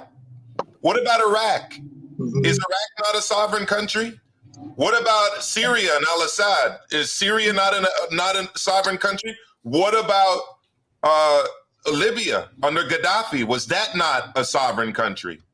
But Maestro, it's purely coincidental that all those countries are sitting on the most massive amounts of resources on the planet. It's purely coincidental. Not only that, and I'll repeat this one. If this isn't don't have a mandate, what does that mean? What does that mean? Let me ask Ratty this one question. So anyone in that region can be part of NATO except for Russia. Why? Why? Exactly. What does that mean? Exactly. What does that mean? And something else he doesn't understand is that the Taliban, we had no problem with the Taliban when they were arming them to fight against Russia. Correct. But now that they don't want to do what we want, what do you? I mean, what is it here, man? You can't. It's like every time you can't make an answer, you just go over here. You're like, oh well, I don't know. You know, you gotta. It's not just about being consistent. It's about all these people that are saying we should do more, we should be getting involved in all this stuff. So here it is. This is from The Guardian, a Western media outlet. Yeah. All right. The title of this article, by the way, it's from 2021, November, before the invasion happened. Ex-NATO head says Putin wanted to join alliance early on in his rule. Vladimir Putin said in 2000 that he cannot imagine my own country in isolation from Europe and what we often call the civilized world. Vladimir Putin wanted to join NATO, but did not want his country to have to go through the usual application process and stand in line with a lot of countries that don't matter, according to a former Secretary General of the Transatlantic Alliance, George Robertson, a former Labor Defense Secretary, who led NATO between 1999 and 2003, said Putin made it clear at their first meeting that he wanted Russia to be part of Western Europe. They wanted to be part of that secure, stable, prosperous West that Russia was out of at the time, he said. Again, this is not fringe radical left media here or fringe Russian nationalist propaganda. This is the Guardian newspaper from London. Russia wanted to join NATO. Putin wanted to join NATO. But back to the point you're making, Joe, because I was just doubling down on it there with some evidence. Go for it in terms of Russia joining NATO. I'm just saying, so Russia is trying to make an effort to join in the Western world, and they're being ostracized. So if you continue to ostracize a country, how do they not look at that as hostile? How do they not look at that as being the opposition? You're setting the stage. Also, so Ratty didn't like my Taliban example because according to him, the Taliban are not an elected party, even though, by the way, the current Ukrainian government does not have democratic roots in the Ukraine and is the product of a coup, the Maidan coup. But maybe you don't know that. So let's go to Syria. Al-Assad has a mandate. Al-Assad is elected. Al-Assad was aligned with Russia and with Iran. He's a sovereign country, he's a leader of a sovereign country. Well, why does Al-Assad and Syria, why do they not have a right to be independent and do what they want to do? Whoa. Why was Turkey and the United States involving themselves in Syria? Also saying was that election in the Ukraine 100% democratic though, really? Yeah. I mean, is it democratic, Ratty, when you're jailing opposition leaders? Maybe you missed the start of the show. But people don't understand. They say that the Taliban is not elected. The Taliban, this is something that's always fascinated me. before we invaded in 2001, the Taliban was given an award by the United Nations for stopping the production of heroin. So we like them then, but when they don't do what we want, now we want, it's ridiculous, man. But that election in Ukraine wasn't manipulated, though. There was no manipulation. And it was, Joe. And by the way, he's talking about Afghanistan and the Taliban. The mandate they had was given to them by the United States. Exactly, yeah.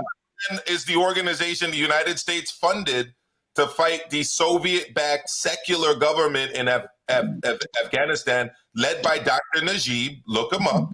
Dr. Najib was extending rights to women. They could now join the military. They could go to the beach. People were allowed to drink alcohol in Afghanistan. Women were allowed to become teachers and doctors and lawyers and go into government. I guess that angered people in Afghanistan. The people that became the Taliban, the United States backed those people to overthrow Dr. Najib's government, which is what led Dr. Najib to try to get the support of the Soviet military to keep his government in power. So the mandate that you're talking about was given to the Taliban by the United States. But here's the problem, because everyone loves to throw that word democratic around. Yeah. Right? Does that mean just because something is democratic that it doesn't have any hint of corruption involved in it? Yeah. Right? We supposed if we had a democratic election that was continuously told that it was corrupted by Russia. So even though Trump was democratically elected, we were told that he really wasn't because it was Russia's involvement that got him elected. So again, we love to throw that word democratic around, but again, that doesn't mean that just because something is democratic that it's always good, right? And it doesn't mean that it's free of corruption. Beebs, can I just say? I want to go into that. Just give me a quick sec. I want to share something else here real quick, and then whoever it was that wanted to jump in can jump in. This again is courtesy of Reuters, or I think that's how you pronounce it. Reuters. Sorry, Reuters. Thank you. I knew it was something that I did. My mind ain't all the way there right now. Reuters, okay, was doing reporting on the Maidan coup. You want to talk about Ukraine being democratic? All right. Photos and videos captured during the 2014 Maidan protests in Ukraine have been shared on social media in February 2022 to falsely claim they depict the invasion by Russia. This isn't fringe reporting. This is mainstream Reuters reporting. Okay. And look, you can say what you want about the Ukraine being democratic. If you jail your opposition, which they've done, and I can point links to that in a moment. And if your government is the product of a coup of a democratically elected government, I don't know how you can claim to be democratic. I just don't. Are you democratic when you're shutting down newspapers and jailing opposition leaders? Real quick, Ratty, he keeps bringing up that the Taliban's not an elected party. One of our biggest allies in the Middle East is Saudi Arabia. Who's the democratically elected leader of that country? No one. No one. They literally took it by force. So again, Saddam Hussein. I mean, Saddam Hussein killed. He basically killed his way to the top, and he worked for us for a long time, and nobody was mad at him then. So again, I'm posting this again because people probably weren't with us at the beginning of the show, right? Yeah. Again, major Western media, ABC News, not the Australian, but the one here in the United States. All right. Ukraine opposition leader and Putin ally under house arrest. A top Ukrainian opposition politician with close links to Russian President Vladimir Putin was placed under house arrest Thursday, days after being charged with treason. So, again, your main political opponent, a guy who, by the way, like the government that was overthrown, a democratically elected government, who seeks peace and good relations with Russia, is arrested and placed under house arrest. Does that sound like democracy? And by the way, this is recent. Okay, this was from May 13, 2021. So last year, before this invasion happened. Let's not act like this is democracy versus non-democracy. Let's not act as if this wasn't many missteps in the making. Geopolitical control. Yeah. It's all this Can is. I just make a point, Beebs? Sure. Because I know you got this. This is not your intention to bash America or something. Because you guys are Americans. You guys just want to. I was in the military for 3 years, brother. I fought for the country. Yeah, So I know what it's all about, and I know what I was being told to fight for. Yeah, I think you guys just want to. This is just like Iraq. I mean, they invaded Iraq on my 16th birthday. Been called un-American, all that shit. Even when it backfired, they tried to. Oh well, this is just the typical shit that happens when we want to get involved in a war. You're un-American. You're this. You're that. They don't. It's nothing new. I joined the military right after the first Iraqi conflict ended, and a lot of people that went over there, they said to themselves, they said to themselves, why? What was we accomplished nothing. Mm-hmm. They said it, and they went over there. You know what I mean? So just because you're in the military and you have to serve the president, which is our job when we are in the military, but sometimes we ask ourselves when it's all said and done, which was also asked after the Vietnam War. There's a lot of people that question, even John Kerry, questioned why were we there, right? And this was a guy that was a senator and ran for president. Jesse Ventura. And Jesse Ventura. Jesse Ventura's spoken out against a lot of these wars. And right? he was a Navy SEAL. Like he was a Navy SEAL. So many, that are just like, what the hell did we do?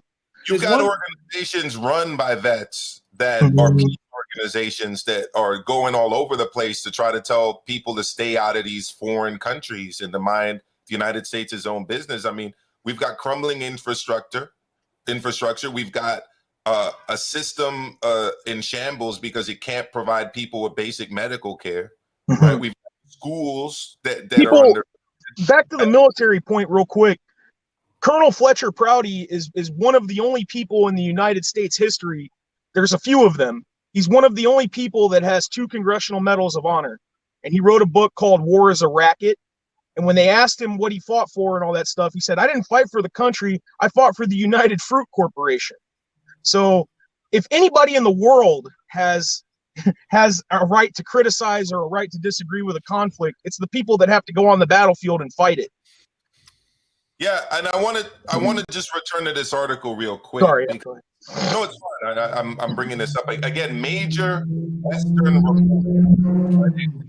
A year ago, they're reporting that the government is locking up its political allies, and today, in 2022, they're a democracy. So, I mean, over here, I mean, prosecutors had asked a court in Kiev to put Medvedchuk, who again is the leader of the Life Party, the opposition, in jail, but a judge ordered his house arrest. All right. I mean, what are we like? You really? have to ask yourself. You have to ask yourself, what is the role of the military? Is it to protect the country, or is it to advance our economic standing in the world? I don't think it was designed to advance our economic standing in the world. I don't think. Well, I mean, Harry Truman said it. I mean, military-industrial complex. It's a machine. It's an economic machine. It literally, all of these conflicts create enormous amounts of wealth for people, because what they do, they get people to buy weapons. They destroy a country. They invade it. Then they take control of natural resources and use that country's natural resources to pay for the reconstruction. I mean, I don't know how many times this has to happen over and over again before people get hip to the game. Like they're printing money with these conflicts, you know, and all it does is raise our taxes at the end of the day. Yeah, you're talking about General Eisenhower or President Eisenhower. Sorry, Eisenhower. I said Truman. He coined the phrase military-industrial complex. He was one of our best generals during World War II, and his most famous quotes have nothing to do with war. In fact, he said, "We spend more money arming our own country, like building tanks, than we do building public schools. Like he wasn't anti-war. He believed that, we should take care of our own country first before we get involved in these other conflicts. Of course, World War II was different because we got, attacked. But yeah, go ahead. Sorry. No, 100%. Maestro, can I just say something? Yeah, go ahead, Ben. Yeah, I was just saying before that. I know you guys are not bashing America. You guys you're just wanting to tell both sides of the story, which is appreciated, by the way, because sometimes we're brainwashed on just understanding one side of the story. But what I was, and just in my point of view, I visited America 3 times, and it's because I like America, but I don't like its foreign policy, right? One foreign policy that I don't really like is embargoing other countries. Like, for example, a recent example is Venezuela, where America wanted to buy Venezuela's oil at a cheaper price, and Venezuela said hell to the no, right? Mm-hmm. So then America said, okay, we'll embargo you then, and we'll ask our allies not to trade with you. Like, for example, New Zealand. New Zealand was asked by America not to trade with Venezuela anymore. And what happened to Venezuela? It's like it devastated the country. Like, inflation went up. Now a lot of people have to go across the road to Colombia to get their goods. And it's like stuff like, and they did that to Cuba as well. And then they blame the government of those countries for being inept and not knowing how to handle their economies when, their economies are being undermined. You know what the irony of that is? Guess who Venezuela trades most of its oil assets with now? China. Russia. Oh, Russia. Yeah, Russia and China. And they're so terrible that, see, the sanctions that we put on Venezuela were so bad that they can't even import spices into the country. You put that kind of, and remember this too. Sanctions don't affect the billionaires and oligarchs that live in Venezuela, people that have money. They affect people that have nothing. The middle class. They affect people that are scraping by, living paycheck to paycheck. They don't understand. You don't see that, though, because the media, it's not that, like, the media wants access. And if you want to keep your access, you have to kiss someone's ass. They know that if they don't follow whatever the narrative is, that they're not going to get their access. So they're going to do and say everything they can. They're going to be the media is not supposed to be a bullhorn for the White House, but that's what you're going to get stuck with. That's what they are. And there's a famous clip recently, Sly, I'm sure you've seen it, of a mainstream reporter just asking for evidence in the White House press room. Yeah. And being accused of being a Russian agent. Yeah. Yeah. Oh, yeah. I got all that shit too. Yeah. Maestro, if say USA diverts its, when they do the budget, they have a budget for the defense force, like, I know Sly and Joe, you guys might probably answer this question because you guys are from the military. If, say, America diverted that money, that trillions of dollars that they put into the military, to say to fix, like, the homeless people, just reduce taxes, what will that do to the American economy, you think? Well, I'll give you one example. Go for it, Joe. You wanted to say something. I was going to say it would help the middle class and the less fortunate, but it does nothing to the 1%ers who control everything. That's the thing. And look at the debt situation that a lot of people face that go to college, right? Yeah. See that they don't have the money to wipe out the debt, because most people that pay their college interest loans are literally only made even on principal, right? Private banks, right? So they're making money hand over fist, right? And what that does, Lil Penny, from an economic point of view, if that chunk of your money is constantly going to pay down interest on debt, where is it not going? Into the local bar, into the local restaurant, into the local supermarket, into the local barber shop, et cetera, because you're free spending money, you don't have any. So the wheels of the economy are not running the way they should, because so much of people's pay is being diverted into paying down debt. It's kind of terrible. And where does all that interest go? to the top 1% of the country. Yes, so what Sly said, the private banks. Remember too that so when Eisenhower talked about the military-industrial complex, which exists today, it's massive. It's over 50% of it's almost 50% of our entire spending as a nation. Yeah. What people don't understand is that, I'll give you one example. I've been in the machining and aerospace now for like 12 years. There's a piece of a bomber that we make. I think it's a B. I think not 52. There's a bomber, a plane that just drops bombs. We've been assembling the plane since the beginning of World War II to this day. There's a piece of that plane that's assembled in every single state in the entire country, and in Alaska and in Hawaii. Why do you think that is? It's a jobs program. So yeah. If I wanted if I get in and I'm like, look, we don't need B-52 bombers anymore. You're going to get howls from the most liberal Greenpeace people on the planet. We can't cut that. That's going to cut jobs out of my country. The military-industrial complex. That's why we've been at war all this time. We're involved in a lot of war, well, proxy wars, whatever you want to call them. We're involved in that shit right now because it's not just a jobs program, but that's a big part of it. If they were to rip that out of the economy, I can't tell you how many people in my state alone that would be living, we'd be going to a soup kitchen right now. So what people don't need is also what they need because we don't want to change technology. We don't realize that we're using oil-based everything. We don't want to switch that around because if we do, then a lot of people lose money. And then you wind up with what you got. Yeah, and a part of the piece of that puzzle too, Sly, as I'm sure you well know, is that local, well, not local, but Congress people, right, rely on votes in these key areas. And the military-industrial complex has been very careful in making sure that these jobs, these factories, are in key congressional districts around the country. So it's no coincidence either that in my town, I live on one of the second largest Air Force base in the United States. And there just happens to be all these, machine industrial places. People don't this is the tail that wags the dog. Eisenhower didn't want us to become, the reason people thought he was like a radical about it, but he didn't want us to become reliant on the military industrial complex, but that's what we have right now. Well, that's exactly what we have.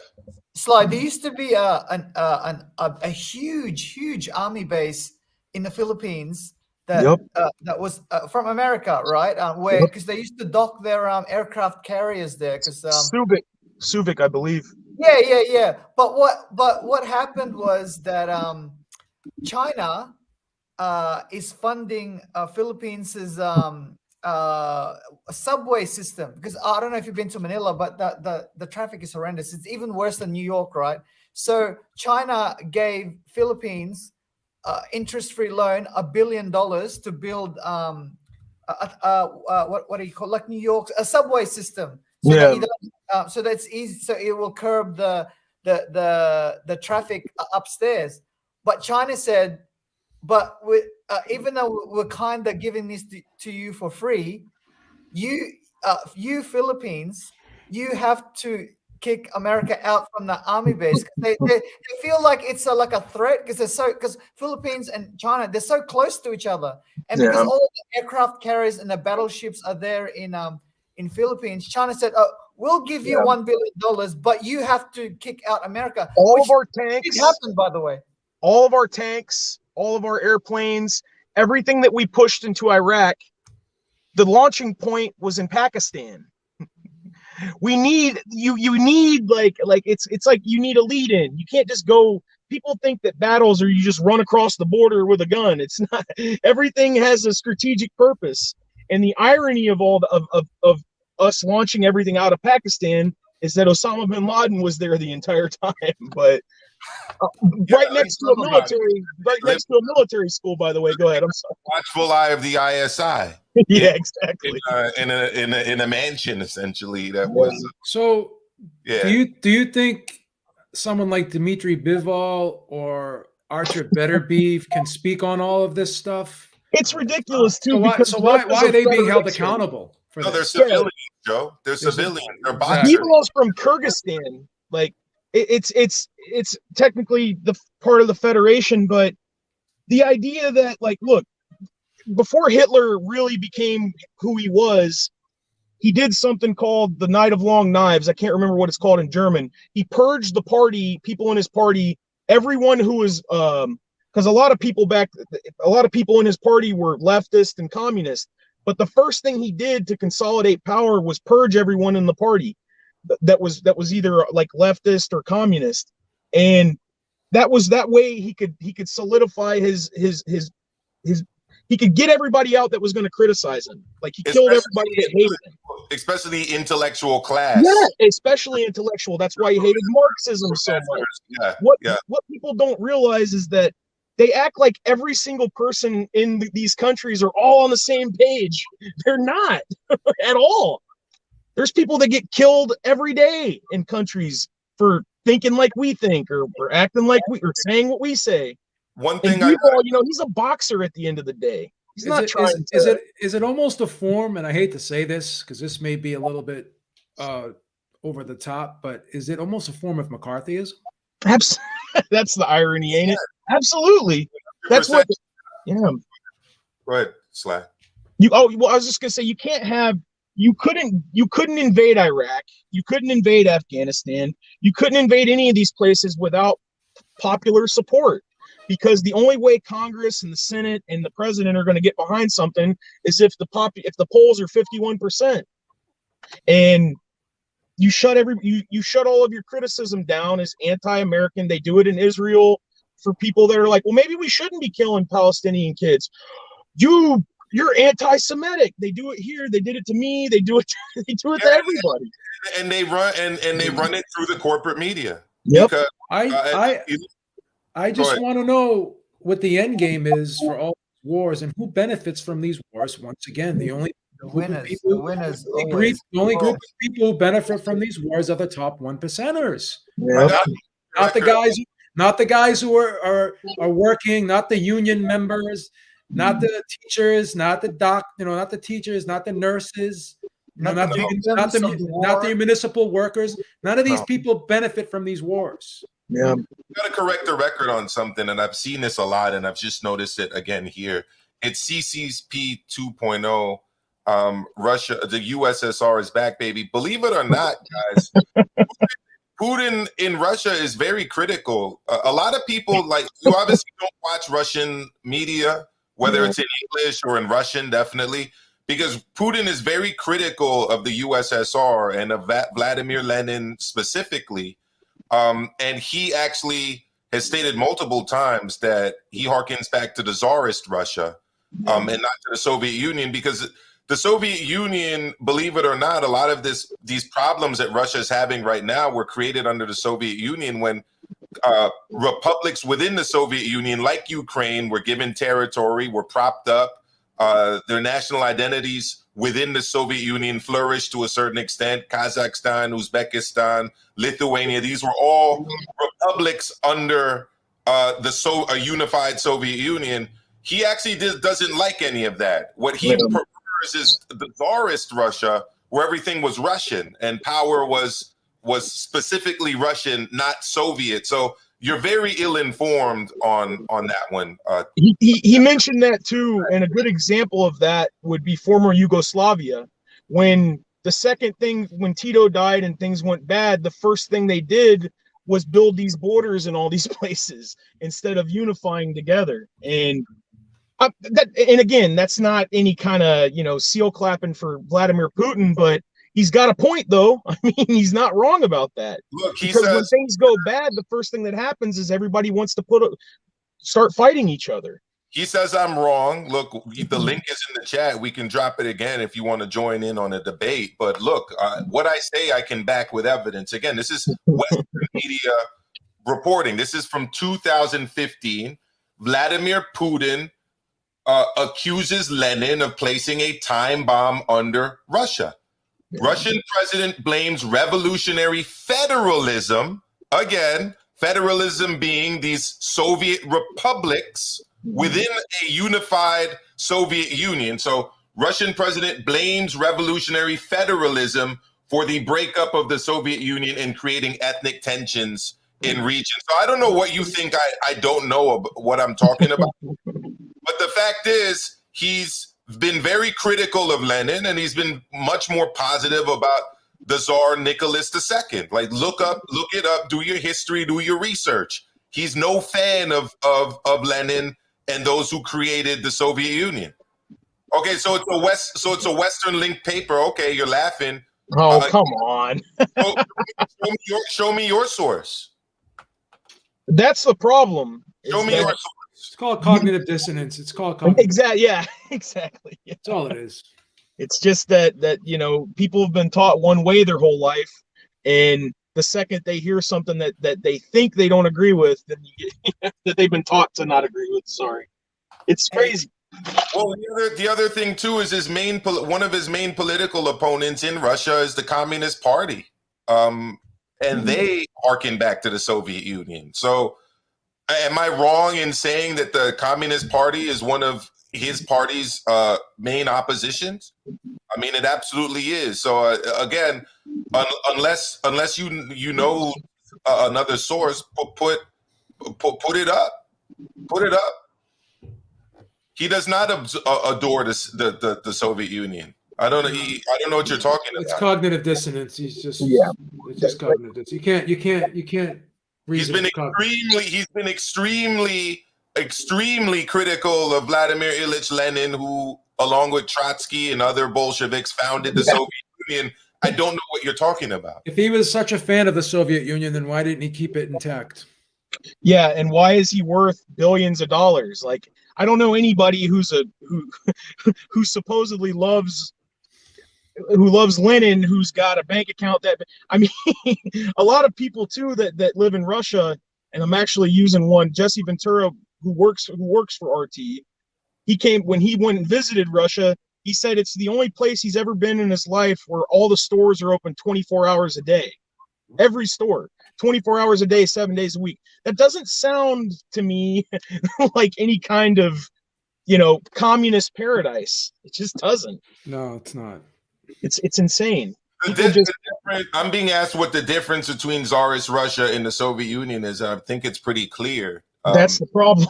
Under Tsarist Russia, everything was Russian nationalism. Under the Soviet Union, it was a federated union of secular Soviet republics.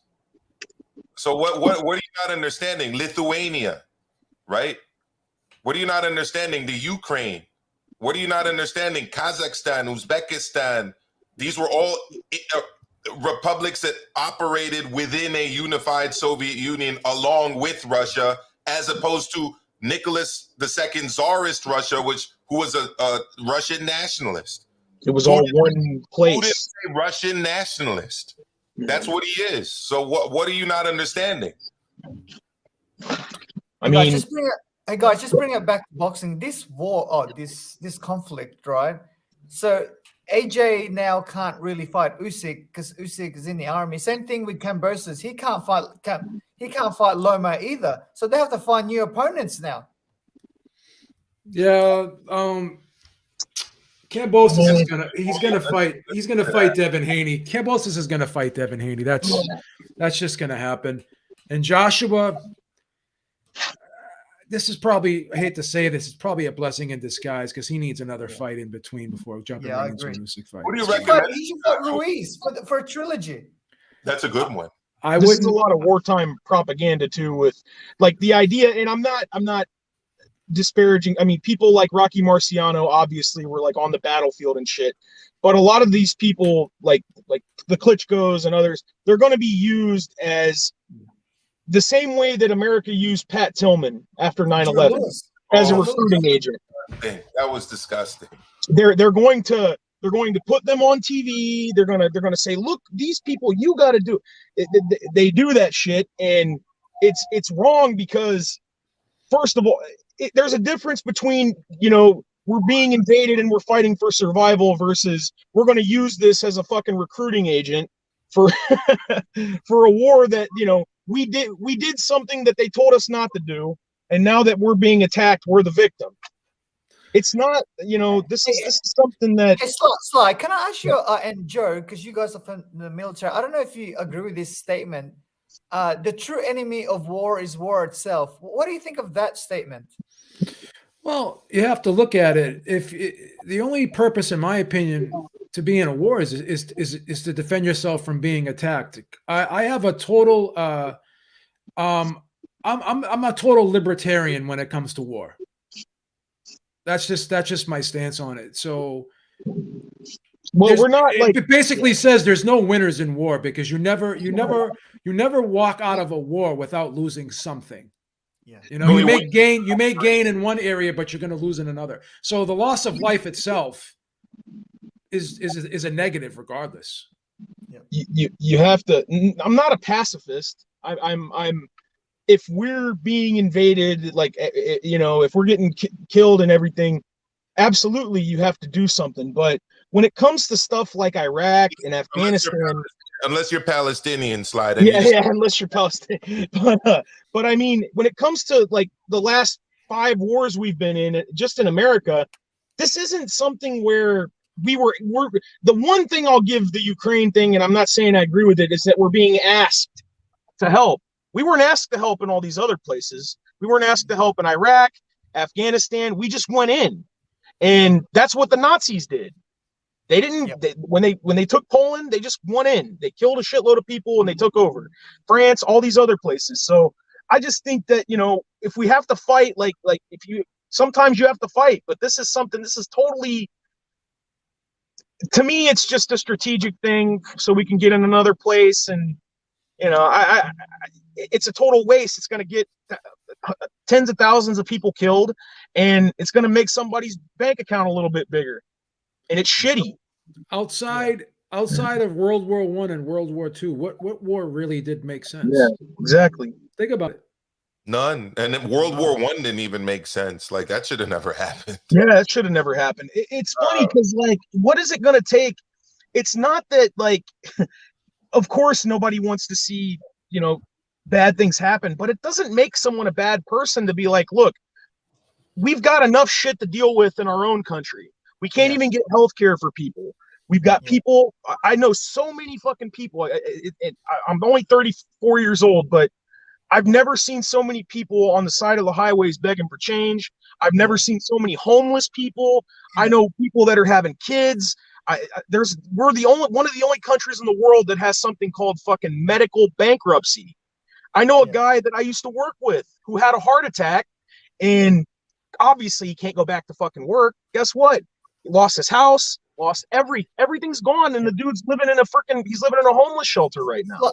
It's like, why is it that America corporatized Medicare? Medicare should belong to the government, so that it can make a loss, because there are some areas of business where it needs to make a loss. It can't make a profit. It has to be in public hands. They're called social services. So the government's only job is to provide services. That's it. Does the police force run at a profit? Yeah. What about the fire department or the library? People who think that those shouldn't exist. If we privatize just one, the fire department, that means before they put your fucking fire out, they're gonna send you a bill. You call 911. Will it be Visa or MasterCard, Sly? What you got? Maestro, for your police department. Maestro, in New Zealand, right, Medicare is for free, meaning that every single citizen can afford to go to the doctor, and our medicine is what's the term? You have to understand something though, Penny. You have to understand something. Propaganda, it has good and bad benefits, but I'm going to tell you something about America. We've been educated since birth to think that your healthcare is communism, is socialism. Well, if everybody gets the same healthcare, then it's not going to be any good. Well, but how are doctors supposed to make a living? What people don't understand is that even Canada, all these different places, like it's not like a lot. I mean, I'm not a Michael Moore's fallen off a lot to me lately, but if you go back and look at his documentary Sicko, which even Fox News gave a good review to, it shows that it's not. This isn't some communist takeover having something in England where they have the National Health Service. Well, we have it What, here. what we were taught to believe is by criticizing and revamping the payer system, that the care would be poor. We're not the care. Leave the care the same. We still have great doctors and great hospitals over here. The problem is the insurance company. You're sitting there negotiating with an insurance company. What's going to be covered? What's not going to be covered? How much are you going to pay from this? You can only get a certain amount of pills per month for this and for that. And my criticism is the payer system, because once you turn it into a position. Once you can turn it into an economic thing, when you turn it into a profit, I should say, right? Mm-hmm. Once you make it a profit and loss type deal, right? And you turn it into a business, then you try to put worths on people's health and people's lives. So how much is a human life worth, right? How much is your finger worth? Yeah, you can't quantify everything in the value of nothing. And then you know what else you're doing? You're saying that a rich person's life is worth more than a poor person's life because he. And can't that's not just in the healthcare system either. It's in the legal system. I mean, you can go down the list here. Money talks. It's the thing. Here's the other thing too, Little Penny, and they know this too. The only way we can have that shit is if we fight for it. You can't be apathetic. You have to fight for it. Like the people of England, if I'll tell you one thing, I'll use France. I'm sorry. France is got a lot of problems and people are going crazy and stuff. But I'll tell you one thing. If they tried to take something away from those people, they'd be in the streets. Well, look at the yellow vest movement. It already not here. Go ahead. Sorry. But maybe the problem is that there's too many people in America, and that maybe the government says, "Oh, we can't afford to." Oh no! Is that true? I don't know. I'm just. Whoa! That's a canard. Yeah. We can't afford healthcare, but we can afford to increase the quote unquote military budget by $30 billion plus every year. Yeah. We can afford to occupy Iraq and Afghanistan for not countless, but year after year after year to the tune of billions of dollars a month. We can do that. Yeah. But we can invest in healthcare over here. Plus, it's been economically proven that this system costs more money, the money that we have. Because what we end up doing is cutting checks through the government to hospitals who provide emergency care to people that don't have health insurance, which is the most expensive form of health care, emergency room care. The cheapest form of care is preventative care. Exactly. So what we do is we cut checks to private hospitals and to pharmaceutical companies when people can't pay at the most expensive part of healthcare delivery, the final stage. So the money is already being spent. It's just being spent the wrong way.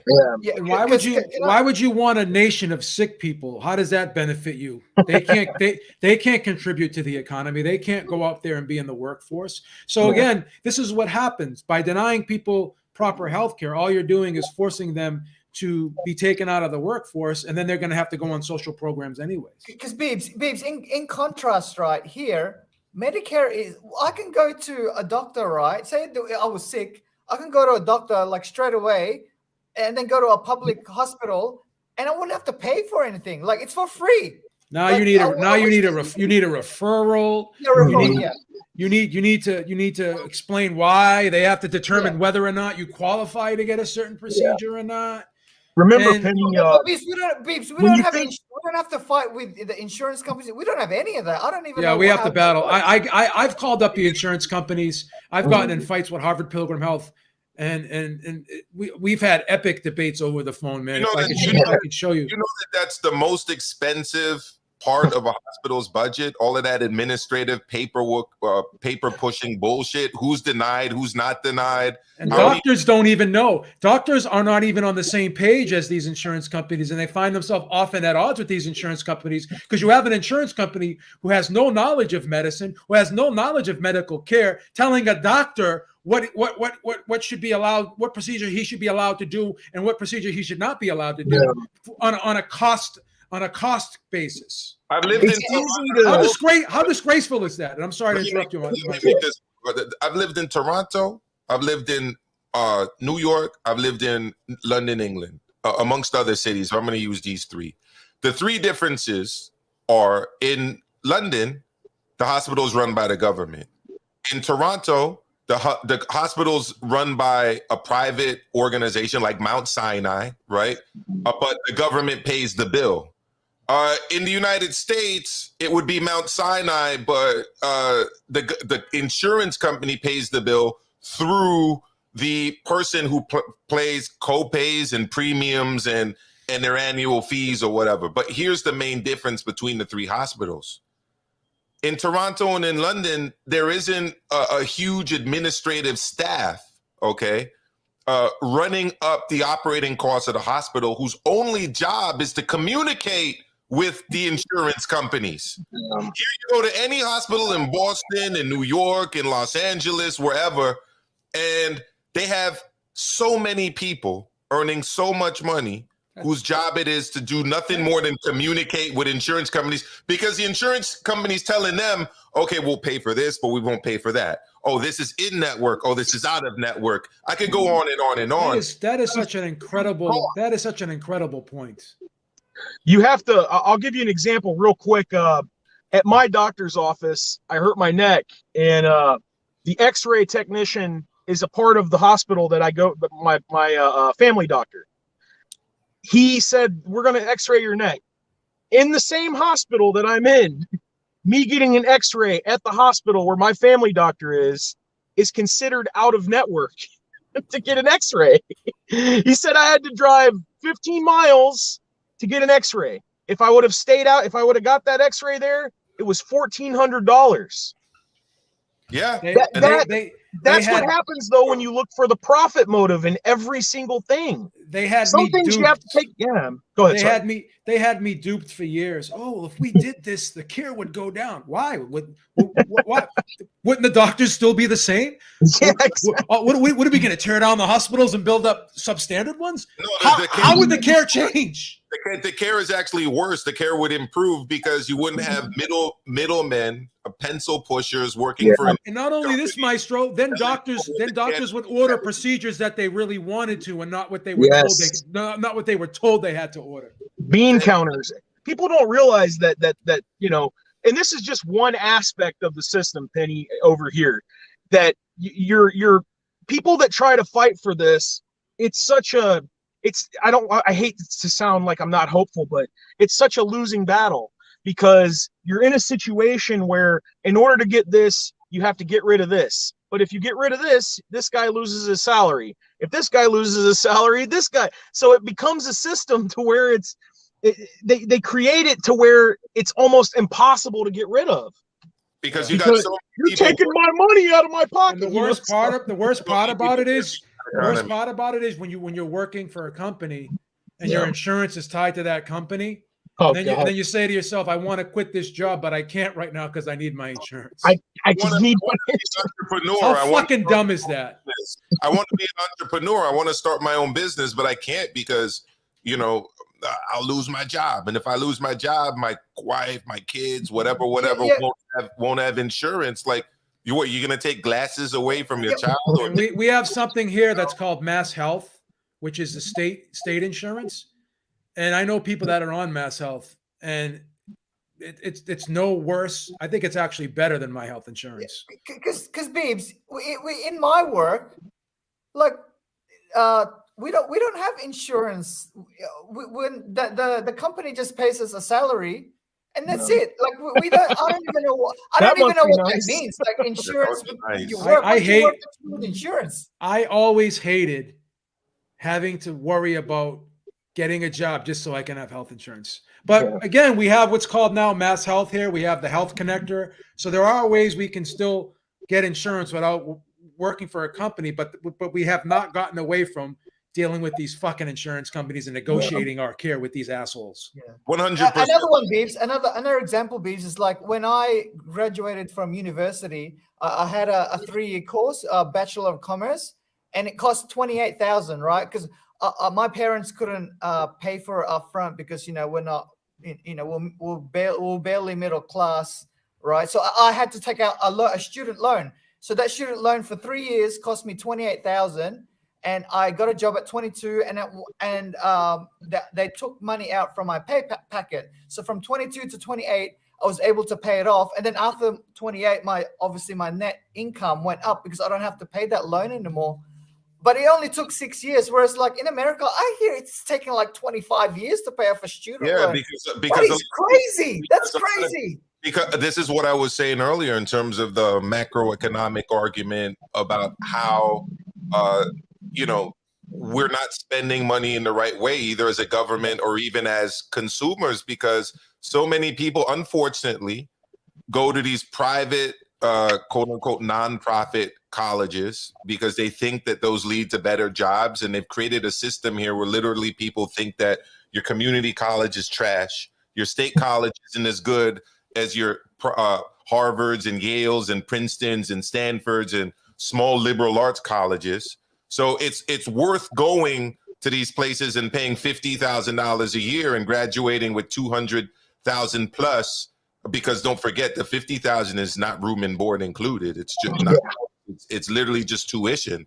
So you're graduating if you go to these places with like $250,000, $300,000 a student debt that you're going to have to pay back, and you're working. That's a house. That's a house master. Yes, and you're working jobs that will literally only allow you to pay back the interest on the loans, no principal. So it's designed that way. Yeah, it's designed that way. So we're not even spending money into the economy. We're not spending it at the bars and the restaurants and at your local. Why is a course worth $250,000 American dollars? That's too much. How is that possible? It's an inflated market, and again, people believe. Well, I'll ask you this: why do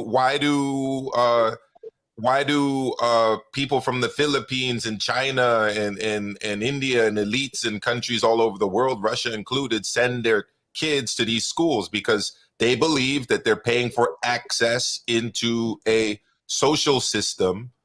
So your diploma is not really about your job. It's also about making connections, marrying the right person, entering the right social and political networks.